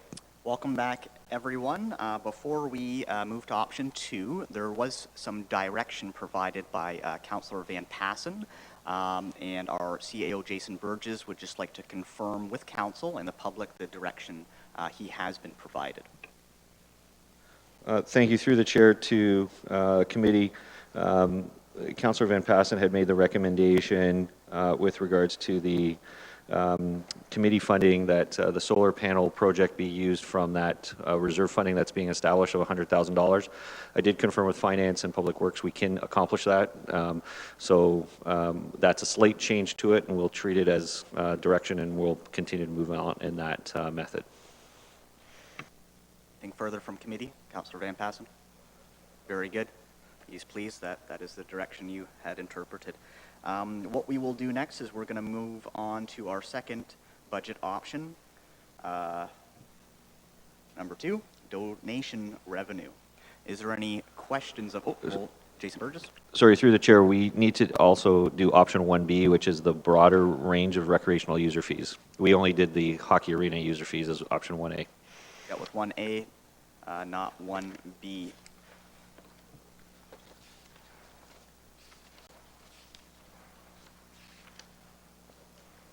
All right, here we are. So we're on 2-8, recreation user fees, option 1B. Are there questions of committee? Councillor Van Passen. Yes, thank you, Mr. Chairman. And I think I've brought this up before, but it's not a question about the rates. It's about the bigger picture question of why are we even in the business of running a lot of these programs? You know, you look down, like, why is the county running goalie schools and elite hockey schools?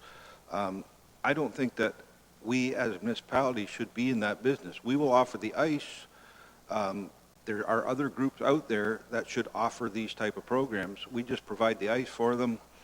They run the program. I don't think that we should even be in that business, but it's also a more of a, you know, you look at it this year or as part of a longer term that we look of getting out of the business of running those type of programs and summer programs and babysitting programs. And I just don't think that it's the municipality's job to be in that business in the first place. That's a job of the private sector. So maybe a little bit of discussion on that wouldn't hurt my feelings. It is a fair point. I think staff should respond. I know that in the past we have had discussions about competing with private sector parties, and if that is in fact a business that the county wants to be involved with. We'll have Jason Burgess respond, and then we'll circle back to you. Thank you. Through the chair, there's two streams of thought on that question, and there's merits in multiple arguments. In some communities, there's not necessarily enough private sector interest to undertake some of those camps, and therefore, if they're still considered demand for it, then the municipality can choose to step in. Specifically with regards to hockey schools and that kind of stuff, it is something that we can continue to take a look at. You know, I don't think we've done a formal market study, but that is something. For stuff like babysitting, babysitting courses and that.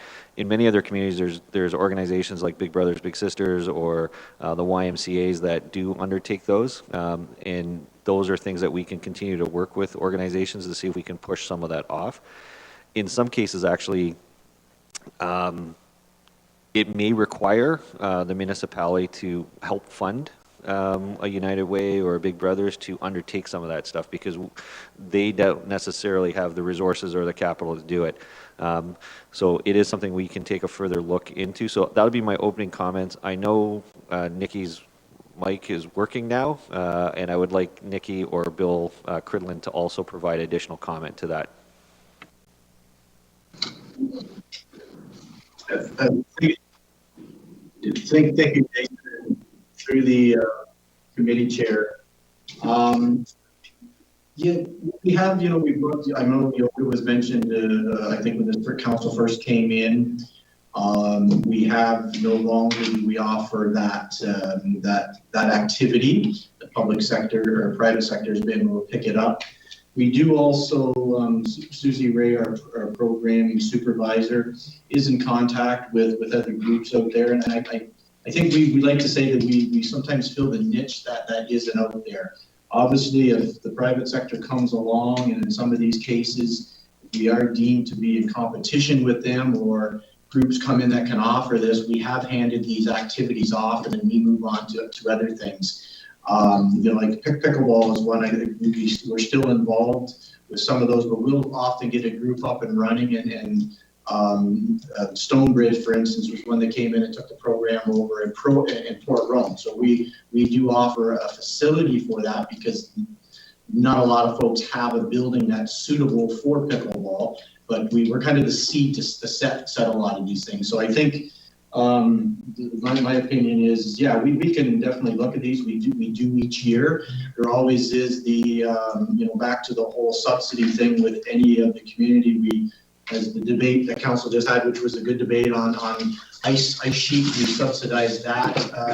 Not everybody plays hockey, so then do we subsidize some of these other activities? And I think we try to keep a good balance. And Nikki, through her work, maybe I'll have a few more things to say with a little more examples, but I think that's it. I think staff do a job of looking each year, and as soon as we get wind of perhaps we should step aside or somebody else can take it over, like with the Stonebridge group, we definitely do, and we move on to another need. Nikki, anything else to add? No, through you, Budget Chair Rabbit. I think mostly we shouldn't be operating things that the community or private business can operate. That is one thing for sure. But what we do always have to look at is making sure that we are providing inclusive opportunities and in providing physical activity for the community, specifically those that are more on the lower end where they need that ability to participate. And part of our tax dollars really should be going to help those people be able to participate and become healthy and physically fit, as well as it does help to promote the mental health of our residents. Further, Councillor Van I think Pass. that's all we have, Budget Chair. Okay, thank you, Mr. Chairman. I would be happy to move this recommendation, but I'd like to add one more thing, that staff bring back a comprehensive report on the different types of programs and options available, again, to target the subsidy to where it's needed most, not just a broad thing. So, and, like that report back before we do the budget next year, so late in the fall would be fine. So if the clerk could sort of capture those comments, and I would move that motion then.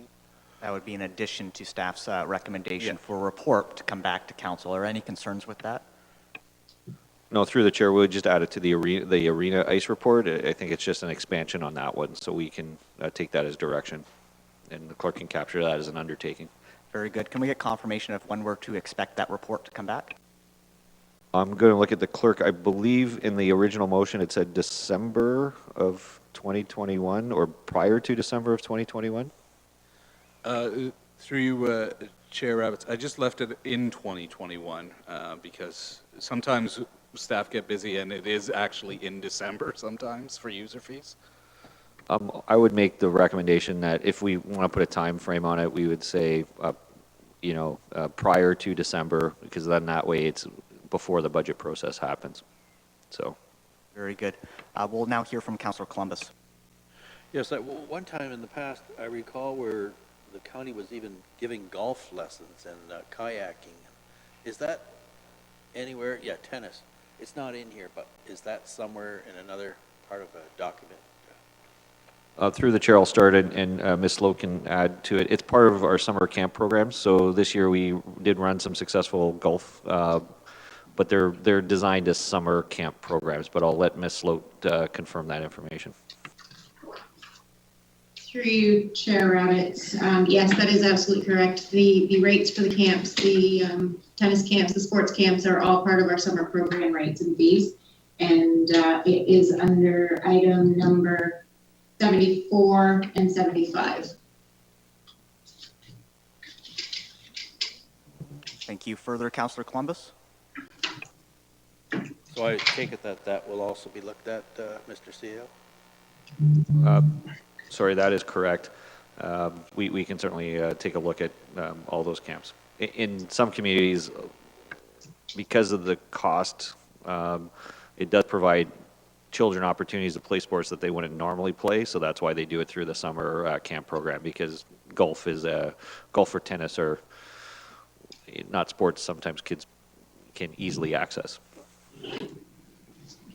Thank you. Councillor Huffman. Thank you, Chair Roberts. Roberts, I don't know what I just called you there. I just want it to be known that I have absolutely no appetite for investigating those further. This is part of a community well-being, and we don't have, as Mr. Burgess commented earlier, we don't have the Y and other community-based programs that would offer these types of things, and I'm quite happy to have these involved in our community to give our youth an opportunity to experience different things.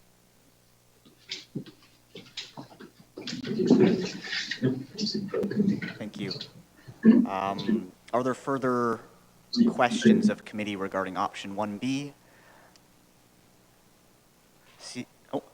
Councillor Huffman. I was just wondering about the making a slight change to the proposed plan under the 2 adults and 3 children who do not have to be siblings.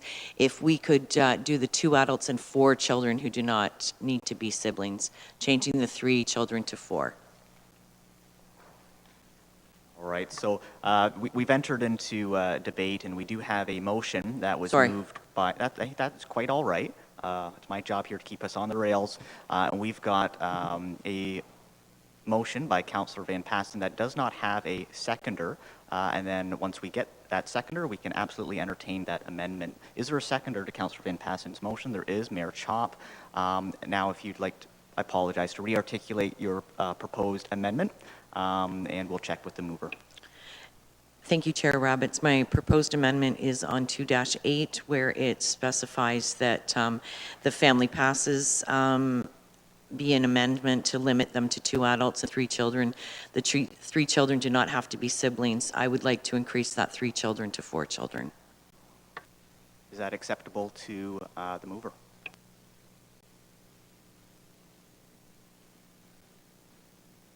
I'll ask Councillor Huffman. Current policy is a restriction up to 4 children that were siblings. Can we not just change the current policy to do not have to be siblings? In my opinion, you're saying the same thing, but we'll go back to Councillor Huffman. Yeah.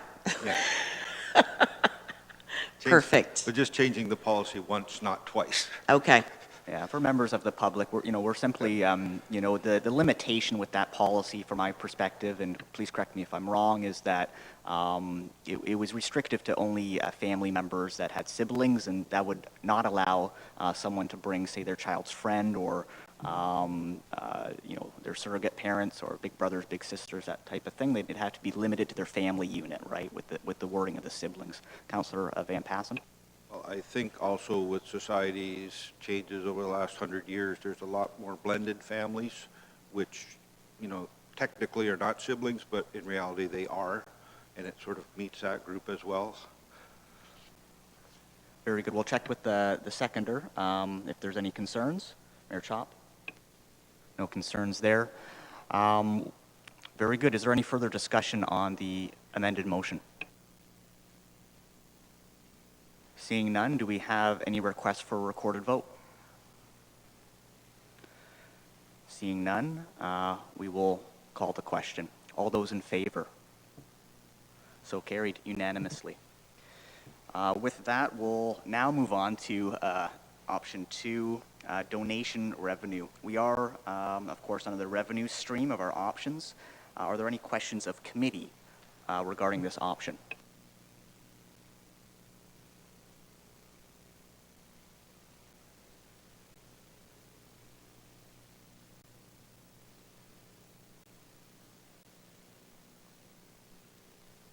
And just to elaborate, so we are considering donation revenue, installing donation boxes for the transient slips in Port Dover, and implementing a donation campaign for the care and maintenance of cemeteries assumed by Norfolk County. Again, are there any questions? Seeing Councillor Michele.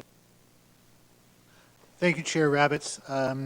I am quite happy with this option, other than I think I would like to ask if staff can consider, and I'll ask maybe our CIO to comment on this.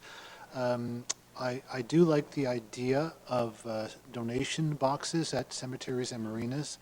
My concern is, I'm just wondering, just to improve that process, if it works, is just from my experience on some other boards and committees that have held, special events and that kind of thing based on admission by donation or people bringing donations, I've sort of learned that if you don't provide a suggested donation amount, you often, and with respect, there are certain demographics where they hear the word donation and they think it means toonie.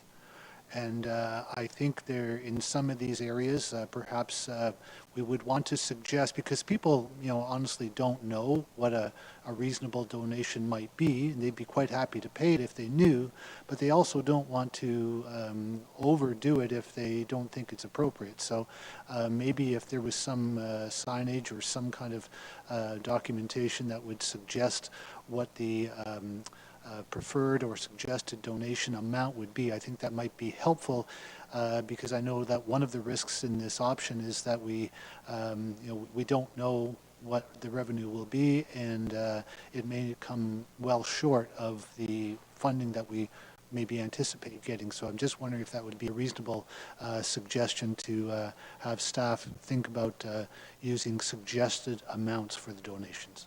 Is our staff respond? Thank you. Through the chair, yes. If I look at the dock slip, this idea came from our Shark Tank session with staff. This year, the boat slips were done on an honorarium system. There was a box put out. There was a suggested amount. People know how much it normally is that you have to pay to launch your boat. So we can certainly do that. We had better than anticipated success on the honorarium system for the boat launches, so we think that may apply to the Dover dock. So we would set kind of an hourly fee that, please pay at the box. The cemetery one is something that we take a little bit more time. We think when the private cemetery groups are moving it, we would look to see if we can partner with them for them to raise some money on an annual basis to come back to the county for the assumption. So we'll certainly take that under advisement. Thank you, Jason. We'll now hear from Councillor Martin. Thanks, Mr. Chair. Just a comment. I think it's a great idea, and I know that there are some, I think I just heard Mr. Burgess say they're already there, but cameras down by Mr. Lavin's from Bridge Yachts by the Harbour Museum, so that might be a good placement if that's not where they already are. But otherwise, it's great. Thank you. Okay, we'll now move on to Mayor Chop, followed by Councillor Taylor and Councillor Van Passen. Just to Councillor Michele's point, why are we not just setting what a price is for docking your boat there overnight, and you're obligated to pay it? Now, if we don't send bylaw around to check that they have paid, or if we haven't made some deal with somebody else to have a look to see, it's just like not paying your parking. Sometimes you'll get away with it, sometimes you don't get away with it. Why would it just be strictly by donation? Through the chair, that's a good good point. I think we wanted to ease into that. You know, it's my understanding that the ancillary docks in Port Dover have been provided on a free basis for multiple years, and there has never been a charge to those docks. So we figure if we set an optional fee at this point in time, put it in, and then if we want to then move to a bylaw and enforce a bylaw, then we would do that after after that. So we thought it was just an easy way without having undue to see what the potential revenue source is. Further, Mayor Chop?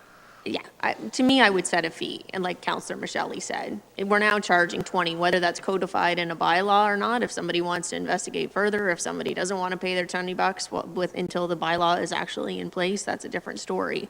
But to merely suggest a donation, I don't think would have any traction down there. I'm sure. So I would separate out the two issues. The cemetery one, we're under an obligation to assume them, and there is no normal fee, and I'm not sure, we'd have to investigate under the Cemeteries Act what we could actually do on an assumed cemetery. I'm not sure we could actually legally impose a minimum fee.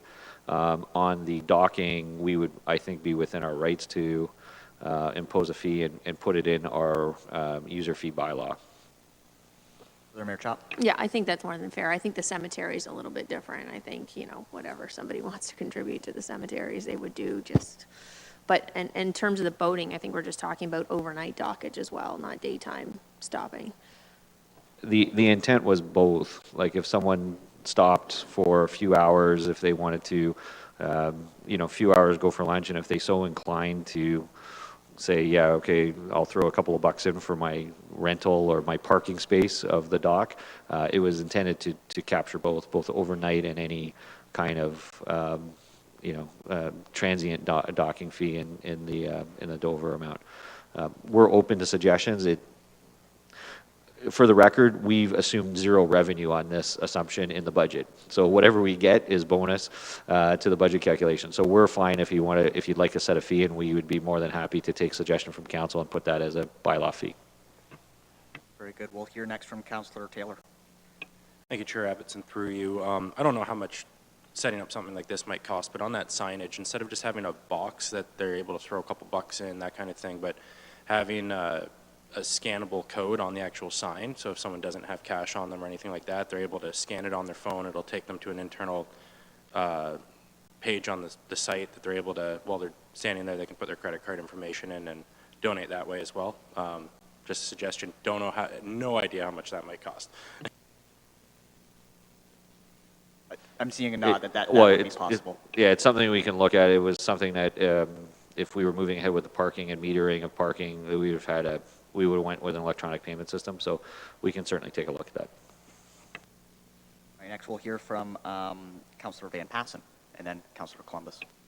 Yes, thank you, Mr. Chairman.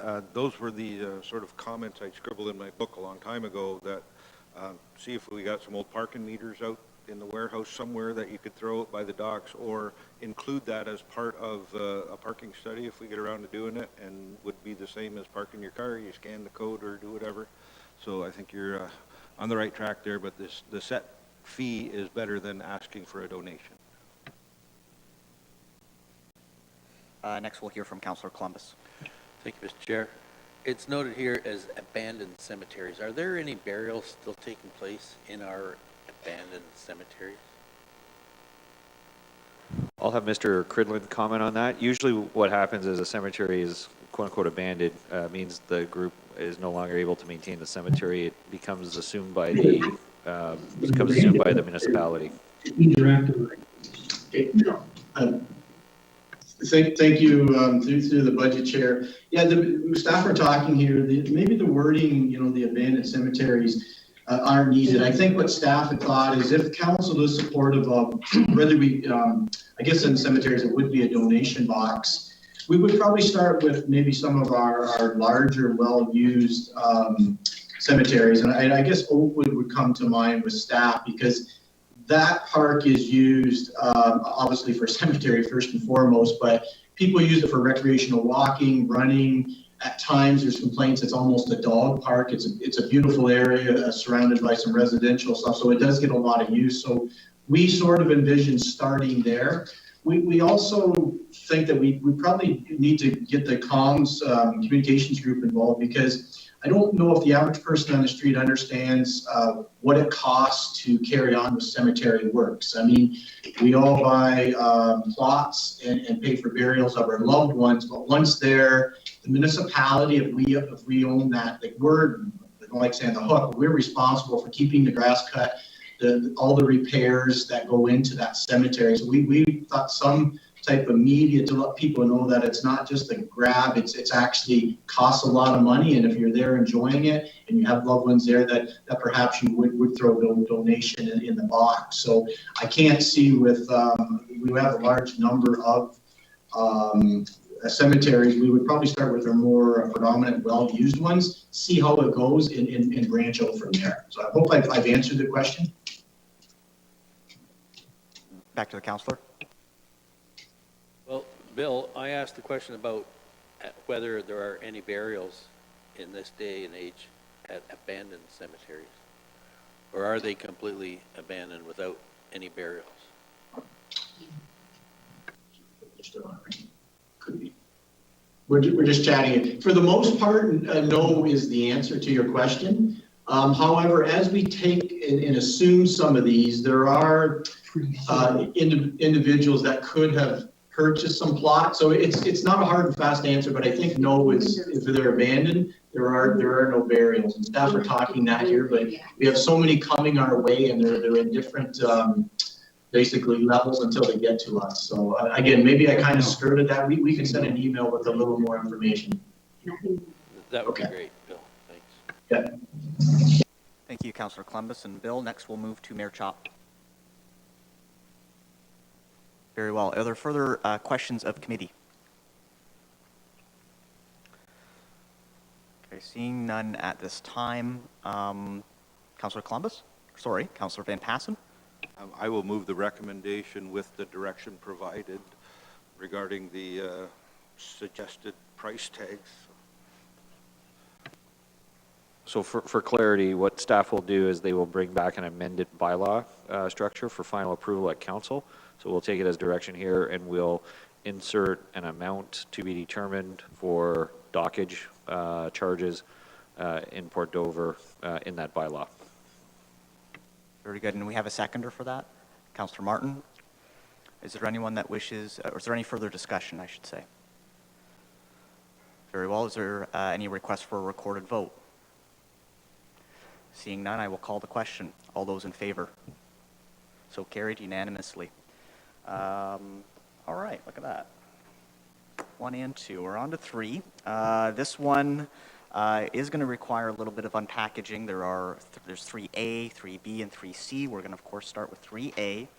Other additional increases for select user fees. Consider implementing additional user fees or increasing the cost recoveries on specific existing fees for the following. 3A is general fees, including special permit, road allowances, site plan, property tax, POA, provincial offenses, space rental, recycling boxes, marriage license, bylaw fines, etc. Are there any questions of Budget Committee regarding option 3A?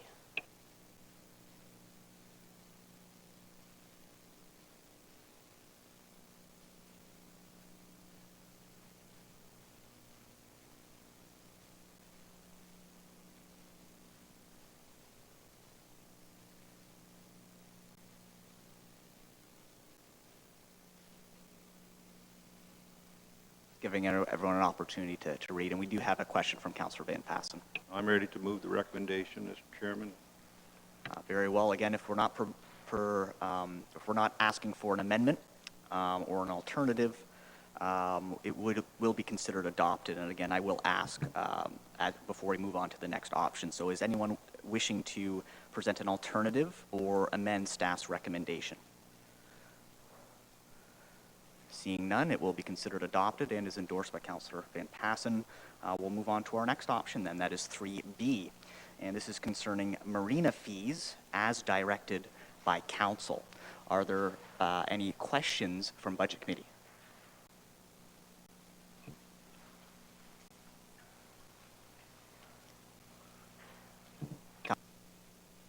Yes, thanks, Mr. Chairman. I do have a question, and I think I brought this up last fall already. The hydro and water and pump outs, they're going up by a lot less than I think my hydro and bills are going up at home, and less than I think the water rates are going up. And I just wondering if they're actually going up enough to cover the actual costs, and the sewage pump outs, which should have to get trucked out and dumped in at the much higher rate because it doesn't go through the piping system, whether the pump outs are the right cost, whether we're getting full cost recovery on those type of items. The staff's recommendation was from $20 to $25, but we'll have staff respond if it is true cost recovery. Do we have a staff member on the line? Because it is one thing to increase it, but whether it's starting from the right place in at the original point is high enough in the first place. So. Yep. Through you, Budget Chair Rabbit. We do, Port Dover Harbor Marina, it does go through the system. We do not have a truck come and pump it out. And with the increase of 10%, I do believe this will help with the increases in our waste and water that has been charged on each taxpayer.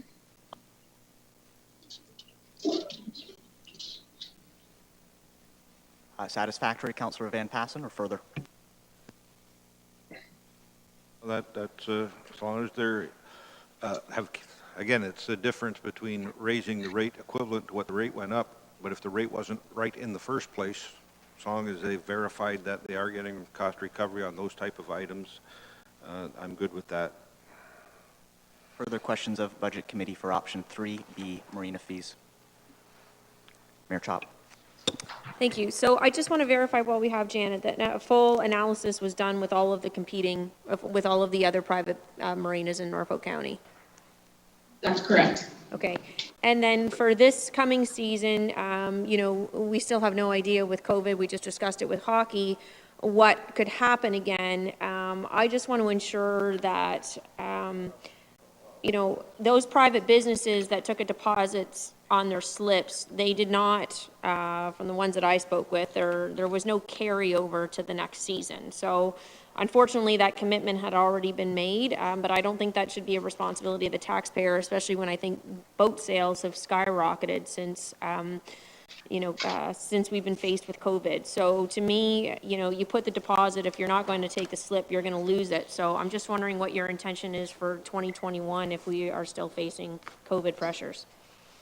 Through Budget Chair, we will not be doing this again. We just, because we were able to open so fast in May 2020 that this is what we needed the customer to decide. They felt very unsure of things, but we will not continue this again for 2021.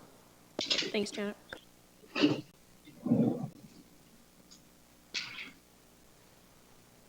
One more actually. So I'm with Councillor Van Passen in terms of the hydro charges and as well the pump out rates, given the significant increases to our wastewater budget. Any thoughts on that?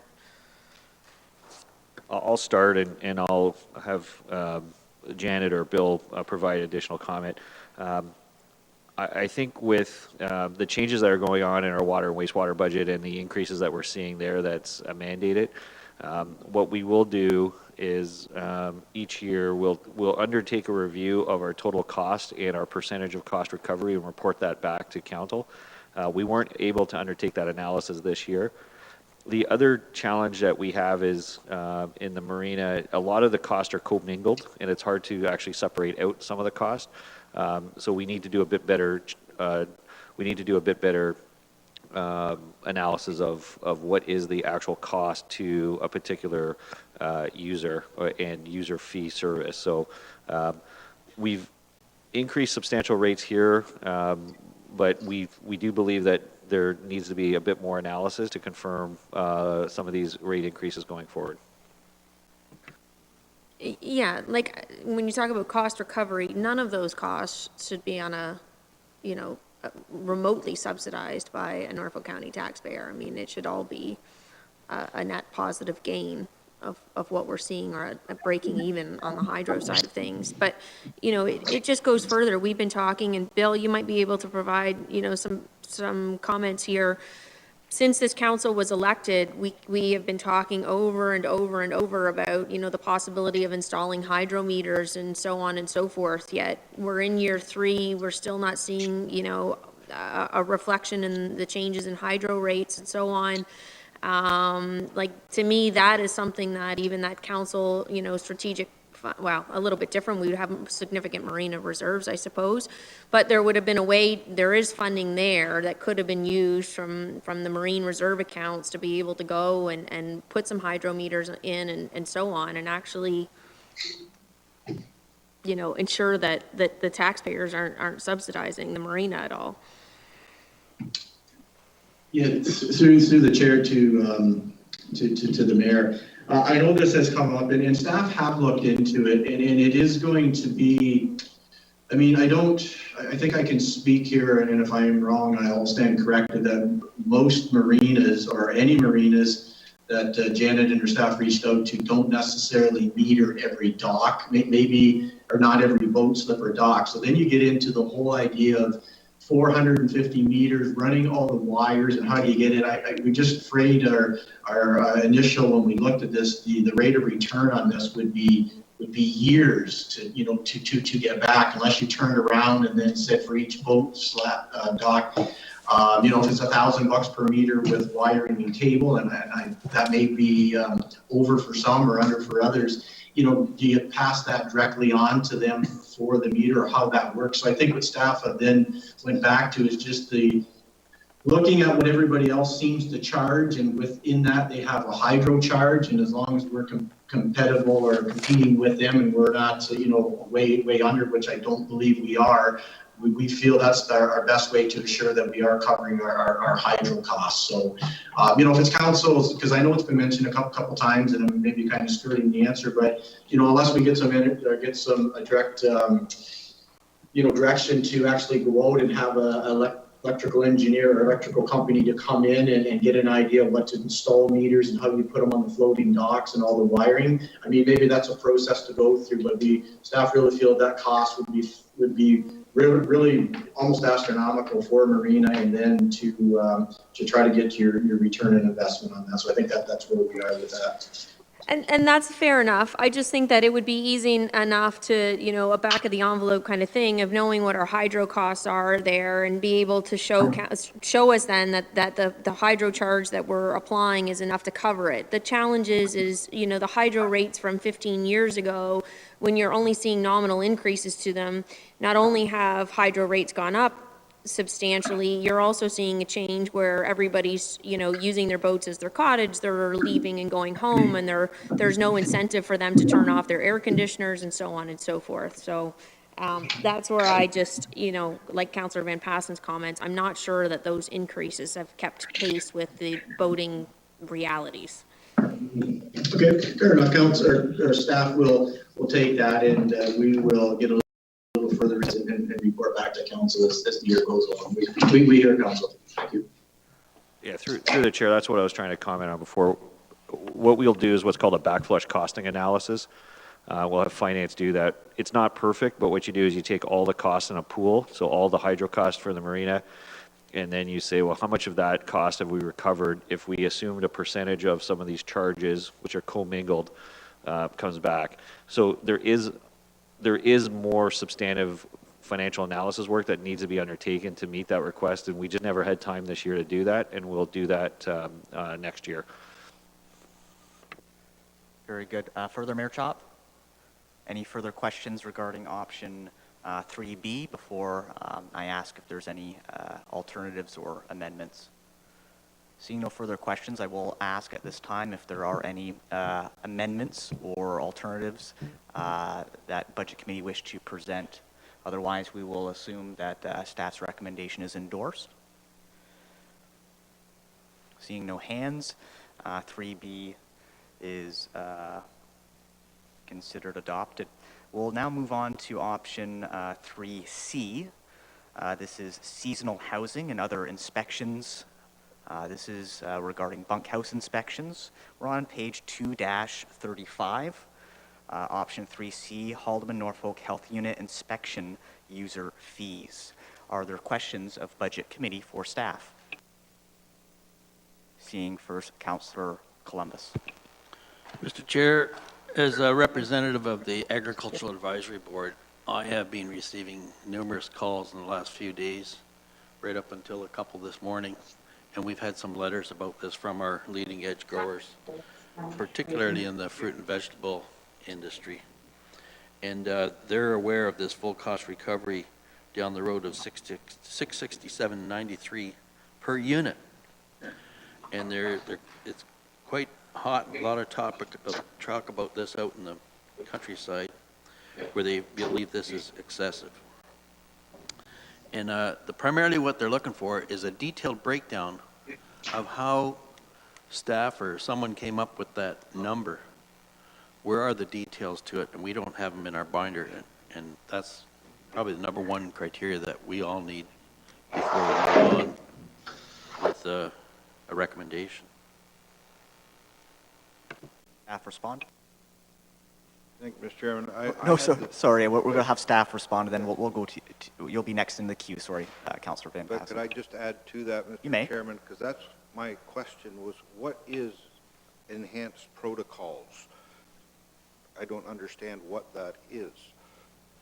Let's have our staff endeavor to respond.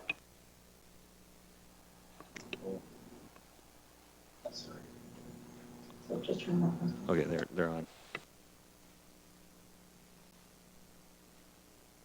I'll start and then when Gab gets their microphone up. So enhanced protocol. So the first question with Councillor Columbus is there is analysis undertaken with regards to total time involved. There is some confusion out there. People sometimes just take a look at, well, the inspector was at my place for 2 hours, therefore it's 2 hours worth of work. That's not the reality.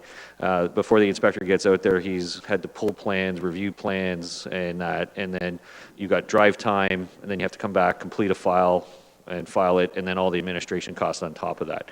So, you know, we have to be careful when someone says, well, the guy was only out here for 2 hours. That doesn't encompass the whole work. What staff do is they undertake an average time analysis for completion of an average task, and then they set a recovery fee based upon that. So to address that, to address Councillor Van Passen's question, because of the new COVID rules and the enhanced protocols of measurements and that kind of stuff, because you have to remember on the bunkhouse inspections, it's part of a federal program that they actually require sign-off saying that we're meeting the requirements. And therefore, we have to ensure that if the requirements are, you know, beds have to be 6 feet apart, there has to be the appropriate separations, all that stuff, we're actually signing off on that because that's the federal government's reliance is on us, that we're meeting those conditions. So that is the enhanced protocols. We don't know if those enhanced protocols will be there for a year, 2 years, 3 years. So that's why we structured it that way and put that caveat on that. But I'm hoping that our staff and Gab are online and they can correct me where I made my mistakes or add further comments. I through the chair to Councillor. It's Kwesi Douglas, the Environmental Health Team Program Manager. So with COVID, we've added, I would say, a second component to our inspections. Our routine inspection, bunkhouse inspections, where we actually assess the plans, go out to do routine inspections, take water samples. There's an administrative component to that, which involves files being reviewed. There's consultations where needed, whether with the farmer or the manager. Sometimes inspectors have to go back on site to verify items. With COVID, what we're seeing is that we now have to ensure that certain protocols that are in place, whether it's ensuring that there's adequate spacing for the workers and to ensure that that the infection control protocols are in place. We all recognize that when COVID arrived, we were just expecting workers arriving, and there were a number of adjustments that needed to be made. We did have a Section 22 that was put in place to ensure the safety of the workers and the community, and as a result, of those COVID precautions, we had to ensure that we had to put in place monitoring processes, collect information and data to track activities. We had to put in place a method to obtain information for surveillance of illnesses so that we can get ahead of any outbreaks and so forth. So there are a number of pieces we had to put in place. And behind the scenes, we're utilizing, I would say, all of our inspectors and additional staff. So when we look at our inspections on the whole, we're finding that we do have to go back on site to do multiple inspections, to consult with farmers who are trying to understand the process, and we're trying to work with them. So it is taking a significant amount of time, whether it's administratively, and not to mention the drive time that inspectors have to do. Thank you for that. Further, Councillor Columbus? Yes, thank you, sir. And the feedback that I'm getting is that other municipalities or health units, I guess, that are having this similar issue, their fees are so much lower. I haven't checked them, but Niagara, Windsor, Essex, Oxford are much lower than what Alderman Norfolk's are with respect to inspections. I've been getting feedback where some growers are telling me that they've been inspected like 3, 4, 5 times, and it seems like it's actually overdone. And I know we're under a huge crunch when it comes to implementing this program, just for isolation purposes, et cetera. We've got some growers that are putting, I talked to one the other day, he's putting four pods in, so he'd be charged $667 down the road for each unit. That adds up pretty quick. And it's really putting guys over the edge from the calls I've been getting. They're actually thinking about getting right out of the business. Thank I'd you, like to hear some comments from other councillors. Thank you, Councillor Columbus. I would like staff to have an opportunity to respond, and I do believe Mayor Chop may have some information about municipal comparators as well. So we'll have staff answer that question first. Thank you, through the chair. I'll have staff at GAB provide some additional information. Sometimes there's a misconception of, we've been inspected 3, 4 times, and many times, a lot of times it's a follow-up inspection. There is a deficiency identified, and then they've come back to rectify that deficiency or ask further questions. So, and that does lead to the cost. However, how we set the fees is we kind of try to look on an average, making assumptions of how often are you actually going back. What we've done in previous years, we charged based upon a per address basis. We didn't think that that's appropriate. You could have, or fair or equitable to the farmers. You could have one farmer with one address and 4 bunkhouses, and the cost to inspect 4 bunkhouses on one address is much greater than the one farmer who has one bunkhouse, and they're both paying the same amount. That's not equitable to the situation. We also have to recognize the fact that our bunkhouses here are not necessarily as comparable to Niagara. So I'm a Niagara boy. I know that. The number of employees that they're bringing in is on a much different scale, and their size of their bunkhouses, in many cases, they don't use actually bunkhouses. They have other alternative arrangements. They're not bringing in 50, 60, 70 workers in a location, or in some of our farmers, they're bringing in literally, 200 workers. So the scale is not, is not different. And what we have to look at is how many of our total payroll is actually being, like, one of the reality checks I take is how much of my payroll and how much of my time or of a set group of employees is actually tied up in providing this service, and they're not providing another service to other taxpayers. So we have to have that reality check too. Mayor Chop did provide information to a number of us with regards to a recent Chatham-Kent article, and Chatham-Kent is a little bit maybe more comparable, and their fees have traditionally been significantly higher than our fees going forward. So I'll have Mayor Chop comment on that. And if I've missed anything, I know my my health team in Gab will correct me. Anything from Gab? I just wanted to highlight that for us as being an inspector, our professional practice, we're held to a certain standard, and even as a health unit. So where deficiencies are noted, we have that responsibility to go back and verify that those items are corrected. If we do not do that, and there is an issue occurs, we can have Ministry of Labor and Service Canada asking questions. Why was not, why didn't the health unit go back and complete those inspections? And as professionals, as an inspector, we're obligated to ensure that we follow up to ensure that there's no risk to public safety. Thank you for that. We'll circle back to Mayor Chop. Thank you, Councilor Rabbits. Yeah, so one of the emails that we received, it was yesterday or the day before, was actually what prompted me to just do a quick Google search. But the gentleman that wrote, a farmer, said that we had the highest bunkhouse fees anywhere in the province.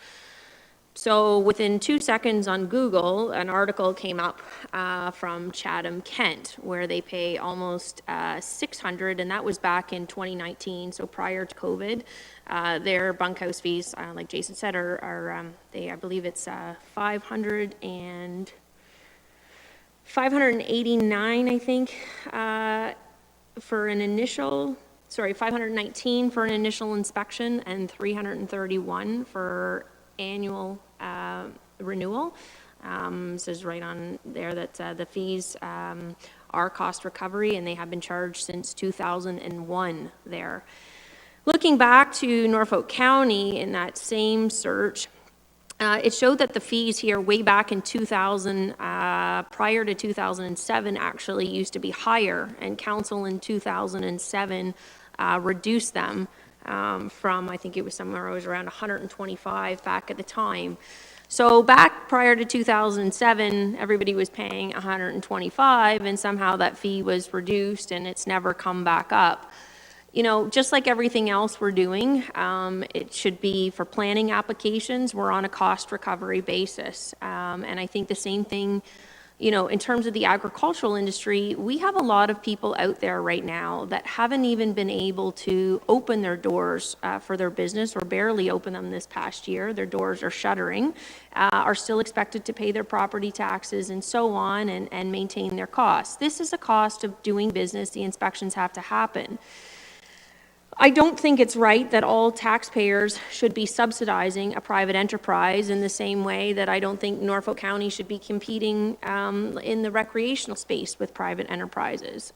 So, one of the things looking at Chatham-Kent that I also learned over it's a little bit of review the last 2 days, and Jason, maybe you can correct me if I'm wrong, but to me it looked as though Chatham-Kent, in fact, is also charging development DC charges on actually their bunkhouses, and that has never happened in Norfolk County. One gentleman specifically commented that for a 28-person bunkhouse in Chatham-Kent, it was going to cost him nearly $51,000 in fees, and we don't charge those fees in Norfolk County. So I don't think what we're asking for, the latest email that came in this morning, last night, Councillor Columbus sent it as for a matter of public record.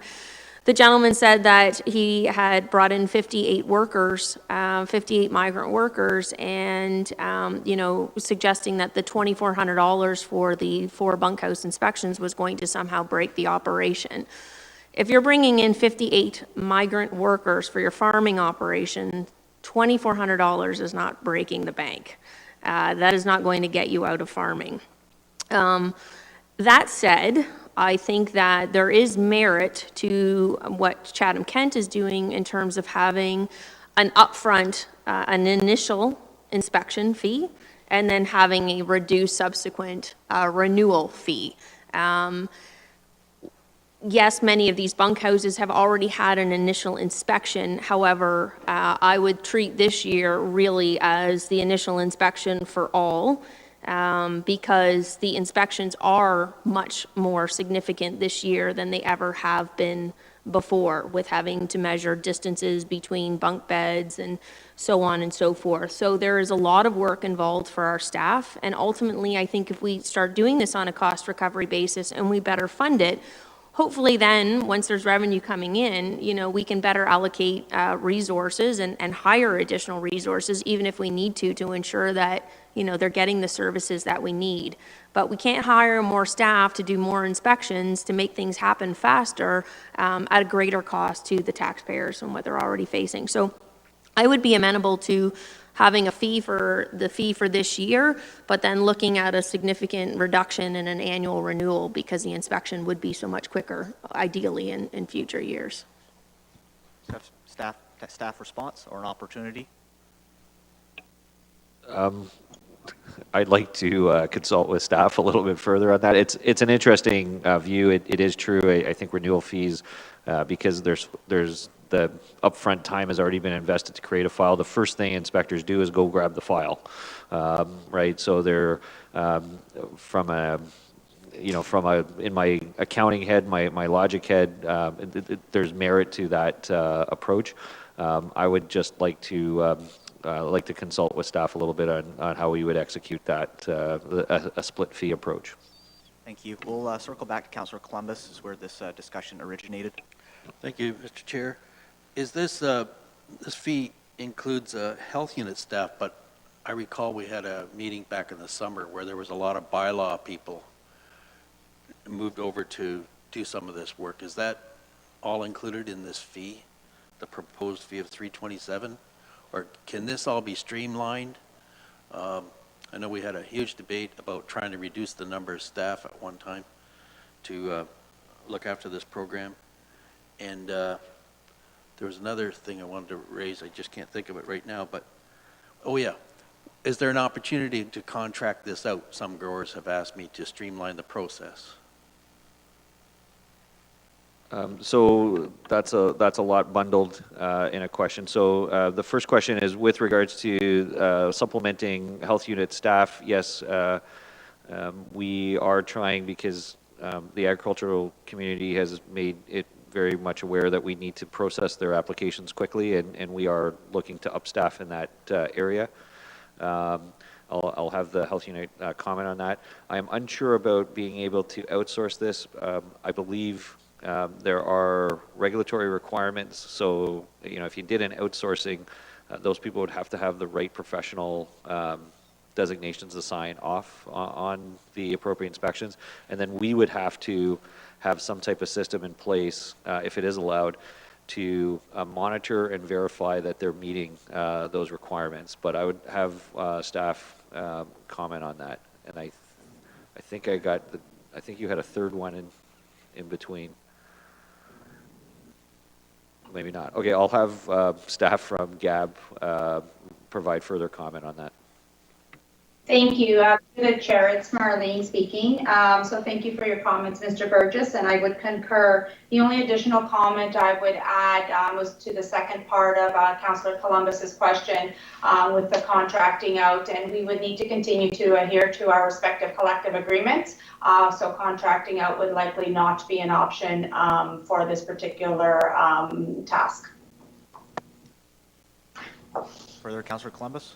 Just a comment, a lot of farmers that I've heard from recently are indicating that there's the health unit and the county, our county here, Board of Health, is putting a lot of distrust on the farming community as to the honesty of what's going on. They're particularly really ticked off about the fact that these cards were made up and handed to the workers for identification purposes. Do you have any comment with respect to that? I'll start. It's not part of the budget process. I think I'm on the record, very forcefully on that issue. I think, to be frank, we heard the agricultural community and in fact, people senior on that panel make representations to this Board of Health and to me that they all speak English, they're all young, there's no language barriers. Meanwhile, when someone gets sick, we're paying translation costs through the wazoo. They get to the hospital, no one can serve them in their language. There was a practical reason for that card. Even the police officers had made comments that there was a practical reason for that card. I think that whole card issue, and I'll be blunt, was done inappropriately to make political points against the health unit. I've been on record saying that previously. I think it was an optional card that was put forward by our health unit, which frankly is, from what I can tell, is probably the most racially diversified organization in all of Norfolk County. So to make any type of assertion or assumption that there was mistrust or we were trying to embarrass some people just does not hold water with me in the least. And more so, it was proven when there was a massive outbreak that all those representations that were made by certain individuals were completely false. There was people from Mexico who English was clearly a second language, had communication problems. That's what that card was there for. There was people there that were of advanced age. One of them ended up, passing away. So sorry I'm emotional, but that's a load of crap. I don't take that for a minute. I'll never stand by it, and it has nothing to do with the budget, but I'm glad you raised it. But like I said, that's just Dr. Nessathari and his team is unreproached on racial issues. Thank you, Jason. Thank you, Mr. Burgess, and I'm only posing the questions that have been put to me to ask. Thank you. All right, I did see Mayor Chop's hand stick up, but I think Jason had covered it. Okay. With that, we do have a list of speakers that have been patiently waiting. Now, I did want to circle back to Councillor Van Passen because I didn't know if his question was in addition to Councillor Columbus's or if he had his own train of thought. A little bit of both, Mr. Chairman, so I'm happy to wait my turn, or if I'm next speaker, then I will bring up my points now. Very good. You are the next speaker. Okay, thank you, Mr. Chairman. I don't think there's any disagreement in the agricultural community that the current process of one flat rate per geographic location could use some adjustments, because yes, it is not, even in the rustic minds of us folk out in the country, they can see the difference between the smaller farmer who has one facility with 4 workers in it as opposed to a larger facility that on one geographic location may have 4 or 5 or 6 different buildings housing different workers. And, to make some adjustments to that rate, I can understand that. The travel time back and forth has to be included somewhere, but once you get there, to do one bunkhouse, you don't drive back to the office and drive back out to do the second one and back and forth. So, maybe some sort of concept of a new fee system where, the first $100 gets you there and does the first facility at that geographic location. And if there's additional facilities on that location that, maybe they're an extra $50 a piece, that kind of thing. And I think there's room to work to find a fee structure. And also, I don't think there'd be much argument to adjust the fee structure based on the size of the building as so many pennies a square foot kind of thing. Says, yes, it does take more time to inspect a 10,000 square foot building than it does a 1,000 square foot building. But most of the complaints that, I've been receiving all year, and, now they're coming to light, is this enhanced protocols. Some have described it as they don't trust the farmer protocols. There was farms that were inspected by 3 times in one day because the federal government is inspecting them, the provincial government is inspecting them, and the county is inspecting them. And, you know, we're talking about fees for bunkhouse inspections, and I question, you know, the cost recover of $668. That's 2 full days' work. Don't tell me it takes 2 full days to go and inspect a bunkhouse.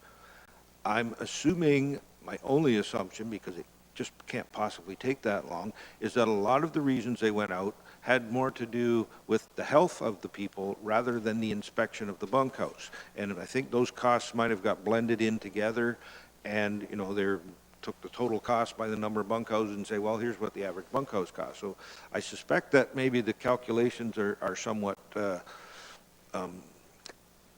incorrect based on that sort of assumption. And I think that we might have gone a little overboard. Well, not overboard. This was the first year of COVID, so I think everybody was going above and beyond the call of duty to make sure everyone was stayed safe. So again, I don't think this is a valid sort of calculation to base a fee on going down the road. So I think it might take a bit more discussion on the matter. But I'll relinquish the floor for other comment. Thank you, Councillor Van Passen. The next on my speaker list, I had Councillor Martin, followed by Councillor Huffman. Thank you, Chair Rabbits. I guess I'd want to kind of dial it right back to the program itself. So it's a federally run program, or it's mandated to be federally run, and that's good. It provides a service to our community, and there's merit to that. It provides a service to the temporary farm workers, and that's important that they're housed appropriately. However, my question, one of many questions to staff, is does this program not have regulations that it needs to abide by, as in, to my understanding, 1 inspection per every 8 months? Is that accurate? Tracy? Through the chair to the councillor, it's Quasi again. So with the current Service Canada program, when the farmer submits an application, an inspection needs to be done within an 8-month period. When this started a couple of years back, prior to that, we would do the 1 inspection per year, which is pretty standard. However, through that transition, we did have some farmers making some adjustments and requesting inspections earlier. We had some challenges in terms of when to take a water sample. Sometimes we were unable to take a water sample at that point based on the time of the year. So we can say it's at least once a year, but we need to factor in whether there are any deficiencies that require re-inspections that we're obligated to ensure that are corrected, and also were we able to take a water sample, and did that water sample result come back satisfactory? Right, yeah, no, absolutely. What's the merit of the program if you're not able to address the deficiencies that you find? I do understand that. So 1 per year with an 8-month window to complete it. So I guess, you know, I struggle with, I see a program that's run at cost recovery for $436.85 that is to jump to $667.93 without outbreak management factored into that. And to me, I don't see any legitimate funding source. I know there's a funding source identified here in this book, but it is 224% through to 566% of an increase on that user fee, give or take, depending on where we land. And if we flip back in our agenda to page 2-31 to 2-34, we address our user fees, and we're looking at increases of 4, 5, 6, 10%, maybe even 20 in some cases. We're talking about considerable increases. So for me, those aren't legitimate funding sources to just say, it needs to increase that much in 1 year. So back to the deficiencies. Oh, sorry, and furthermore, again, we're looking at all industries. We're looking at burdening industries. Whether or not there's merit in an increase, I'm not arguing that. There probably should be an increase. Whether or not this is the time to do it in a year of COVID, where businesses are, restaurants and salons and spas and so on, they're not even open presently. Are we going to increase their inspection fees just as we would be creating the same increase in burden on agriculture right now? So when I go back to the efficiencies of the program, it looks like we're making a considerable jump to how much staff time and resources is being spent on the program, which makes sense due to COVID. But to me, it raises the red flag of when do we start to review these programs and find the efficiencies? And again, I wouldn't want to be staff in this position. They do a great job. I think they're familiar with the farms. I think they're familiar with the bunkhouses. This isn't about staff specifically, but where's the flexibility as we go into a new era of fully digitizing everything we do because of COVID-19? So you go on site to fulfill your mandate, you do a review of the bunkhouses, and you find deficiencies. As an example, one deficiency is a broken window. Where's the option for a Zoom call and a farmer to go and demonstrate that's not a water sample, that's not related directly to the health of an individual, that's not a leaking roof, that's not no running water, heat, electricity, hydro? Where are those efficiencies that we can start to find to, again, rebuild trust with the farming community, keep our staff, not as burnt out, and again, just save money overall? So I kind of pose those questions to you as a bit of a statement when we look for efficiencies. As an example here, I spoke with a farmer who had an inspection on their bunkhouse. Everything passed, everything was suitable, and then other individuals on short notice came into their bunkhouse, and that was approved and okay and good to go. The health unit comes back just a few short months later, and at the time they were not able to fulfill all of the elements of the inspection. So just 1 month after that, they had to return for a water test, and then following the water test had to return for a heat inspection. So that appears to be at least 4 trips out in under 4 months to one location for inspections. So I'm sure that this isn't reoccurring at every location, but I do think that we need to start to look for these types of efficiencies. And then my last comment would be to Mayor Chop's point of creating a fee for these initial bunkhouses and a reduced fee for re-inspections. My concern with that would be, we've been talking with the AAB about creating a new bunkhouse, and these standards in these bunkhouses might be built entirely new in a few short years here to be COVID compliant. Are we just going to then turn around and charge that exorbitant fee a second time when a new bunkhouse comes about?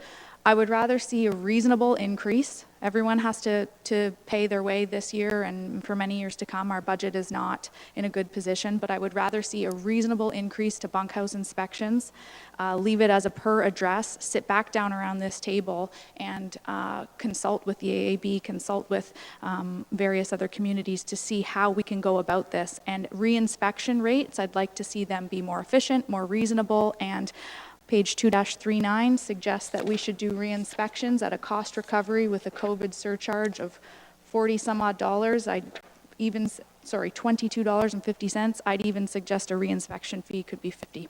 Thank you.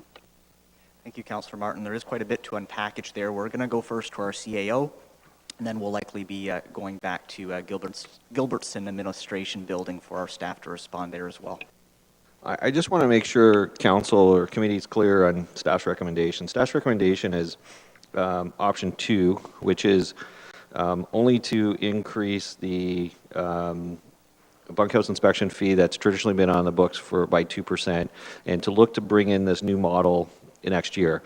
One of the reasons you have to remember that staff was asked to look at this, plus inspection fees for other businesses, was that this council directed staff, because of the concerns that Holdeman Council was raising about their taxpayers paying for health unit costs that were significantly tied to activities that were substantially contained within Norfolk County. And if we remember back, the mayor of Haldeman and their council made that comment Subsequent to that, this council also said, well, if we're looking at farmers to get cost recovery on, why don't we look at some of the other businesses? This is a result of council's direction and is what's coming up. And answering the question, which is a legitimate question posed by our health unit partners on how we're looking at that. Staff's recommendation is essentially to develop something during this year that we would then look to impose in 2022. So, you know, we've put this around. We've also looked at, if you look at Chatham Canada, or if you look at some of the other ones, we are looking at fees on a per, instead of a building unit size basis, more on a per bed basis. How many people are in there? Because it does take, you know, additional work to do that. So, you know, I just hope that everyone here understands that we are recommending 2, which is almost no revenue increase. It's just what we did last year, add 2%, and we will look to bring something back similar in the new, for next year. And I think the mayor has made some good recommendations, on these reinspection fees and maybe struggle, doing that. We didn't have the time. Frankly, our health unit is busy dealing with other things, and user fee bylaw was not their priority. So that's, I just want to be clear we're on that, and I wanted to make sure that council retracked how we got here on that. So I think, I think for all the councillors who are saying we need a bit of time to maybe bring and customize this model, that's exactly what staff's saying. Thank you, Jason. We will go to our friends at GAB if they did wish to provide any supplementary information. Then we'll circle back to Councillor Martin after hearing from GAB.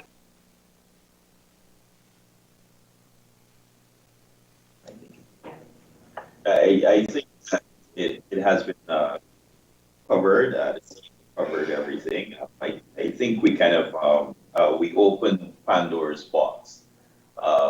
So there are many pieces to any inspection from an inspector's point of view that we look at. There is a component where the file comes into us. We're reviewing the files, we're having discussions with the operator. We're going out to do an inspection. When we see deficiencies, we may have to go back 2 or 3 times. And it could be because one item is critical. It could be that the operator is able to complete or correct that item. And we want to head back out to complete that inspection so the workers can arrive. And then after the workers arrive, we may go back to do another inspection to look at something that may be non-critical, right? So there are a couple of things that are going on there.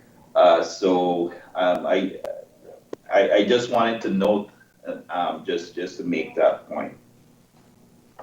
Thank you. Further, Councillor Martin. Thank you, Mr. Chair. Thanks for the reminder, Mr. Burgess. I do recall the conversation and the request for the other industries to be included. I think the confusion lies on page 2-39, where we have table 2 COVID-19 surcharges, cost recovery $667.93 per unit, and a 2021 proposed fee of $327. But in our former chart on 236, we have 2022 fees proposed.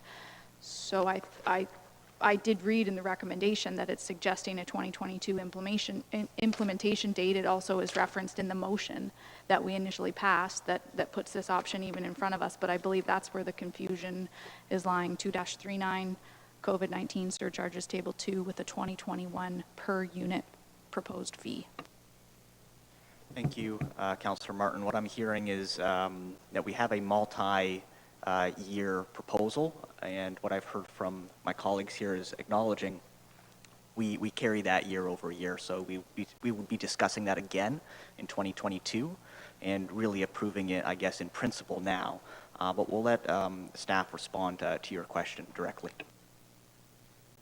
Yeah, if you refer to the financial impact section, it says, due to the timing of the decision to review the inspection fees, an inflationary increase of 2% for season housing has already been included in the 2021 budget. The impact of the 2022 budget is dependent upon the alternative selected. If you look at the estimated budget impact for 2021, it's 0. And then it says uncertain if option 2 is selected. So I think how we've calculated the numbers to get to the increase is, we're not, we're only essentially adding the 2% on for the, for the traditional rates. The reality is that we're conducting inspections daily right now for the growing season because farmers have asked us to speed that up so they can get their workers in place. So that's why this issue, a lot of it is, we've been undertaking a lot of inspections to meet the demands of the agricultural community. So that's why it was proposed in that manner. So there's no need to be concerned that, is this an error? What, the 327, the 2021 proposed fee of a per unit rate with a COVID surcharge of 327, that's not the case. We're going to go 101 per address with the inflation rate of 2%. Finance can correct me, but that's what's in our budget calculations going forward, and I'll ask Catherine Fanning or Kathy LaPlante to confirm that.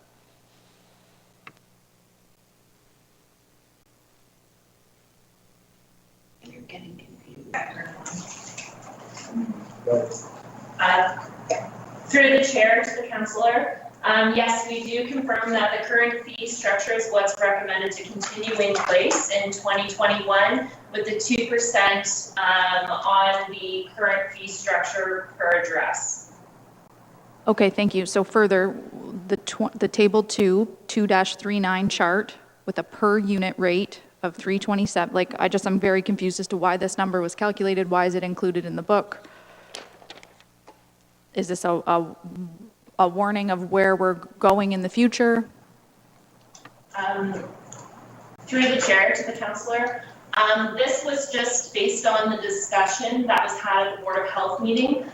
There were some questions on how much the additional enhanced protocols, and I believe that was one of the things that was asked for, but not specifically in the motion. So this is just for the board and for the budget committee's information, and if they would like to move any recommendations. So it's not actually, and someone from GAP can either agree or deny what I'm saying, but this wasn't actually part of staff's recommendation to charge at all. It was for information, and if council or the Board of Health would like to move the recommendation to charge it, we have the information available. Thank you for the clarification. All right, we do have some speakers that have not had an opportunity yet to ask any questions on this topic. They are in order: Councillor Huffman, Councillor Micheli, and I do see that Mayor Chop would like to respond to some of the comments made by her peers. So first we'll go to Councillor Huffman for her opportunity to ask some questions. Thank you, Chair Roberts. It's been a while. I kind of almost forgot my question. Where was it? Okay, actually, it was a question to Mayor Chop when she was giving the figure of $589 for Chatham-Kent. Was that fee per structure or per municipal address? Sorry, Councillor Huffman, I had correct. It was $519. I corrected that. One second. Sorry. I'll just pull it up here.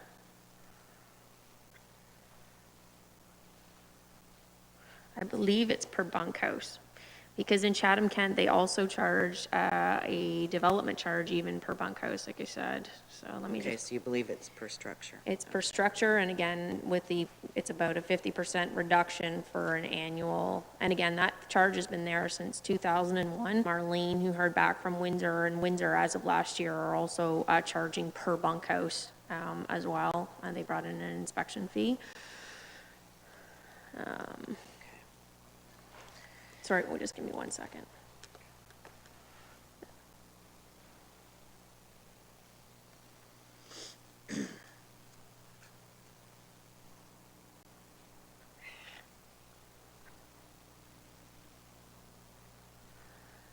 I believe it's per bunkhouse, but I'd have to get right into their bylaws. Okay. Sorry, Councillor. All right, Hoffman. no problem. And I just want to tell you, I had mentioned earlier, and they used the phrase Pandora's box, and I think, and I do, clearly recall where we had kind of asked for some information and looking at, costing out some inspections and things like that. But I think it's very prudent to know that I don't necessarily want to be a part of the groundbreaking crew who starts charging for inspections, tanning beds and water haulers and things like that. That's the purpose of public health. That's the role. And I don't feel that we should be looking at any of those, and that is not the route I want to take. Thank you. The second thing I wanted to ask about is, as I recall, we are waiting, I believe, on some new federal requirements for seasonal housing, and I'm just wondering, and I think maybe this will be for resource constrained operation, especially if we're getting into all new requirements. So I always go back to, I had a mentor that once told me, there's three choices in life, in business: good, fast, and cheap, but you only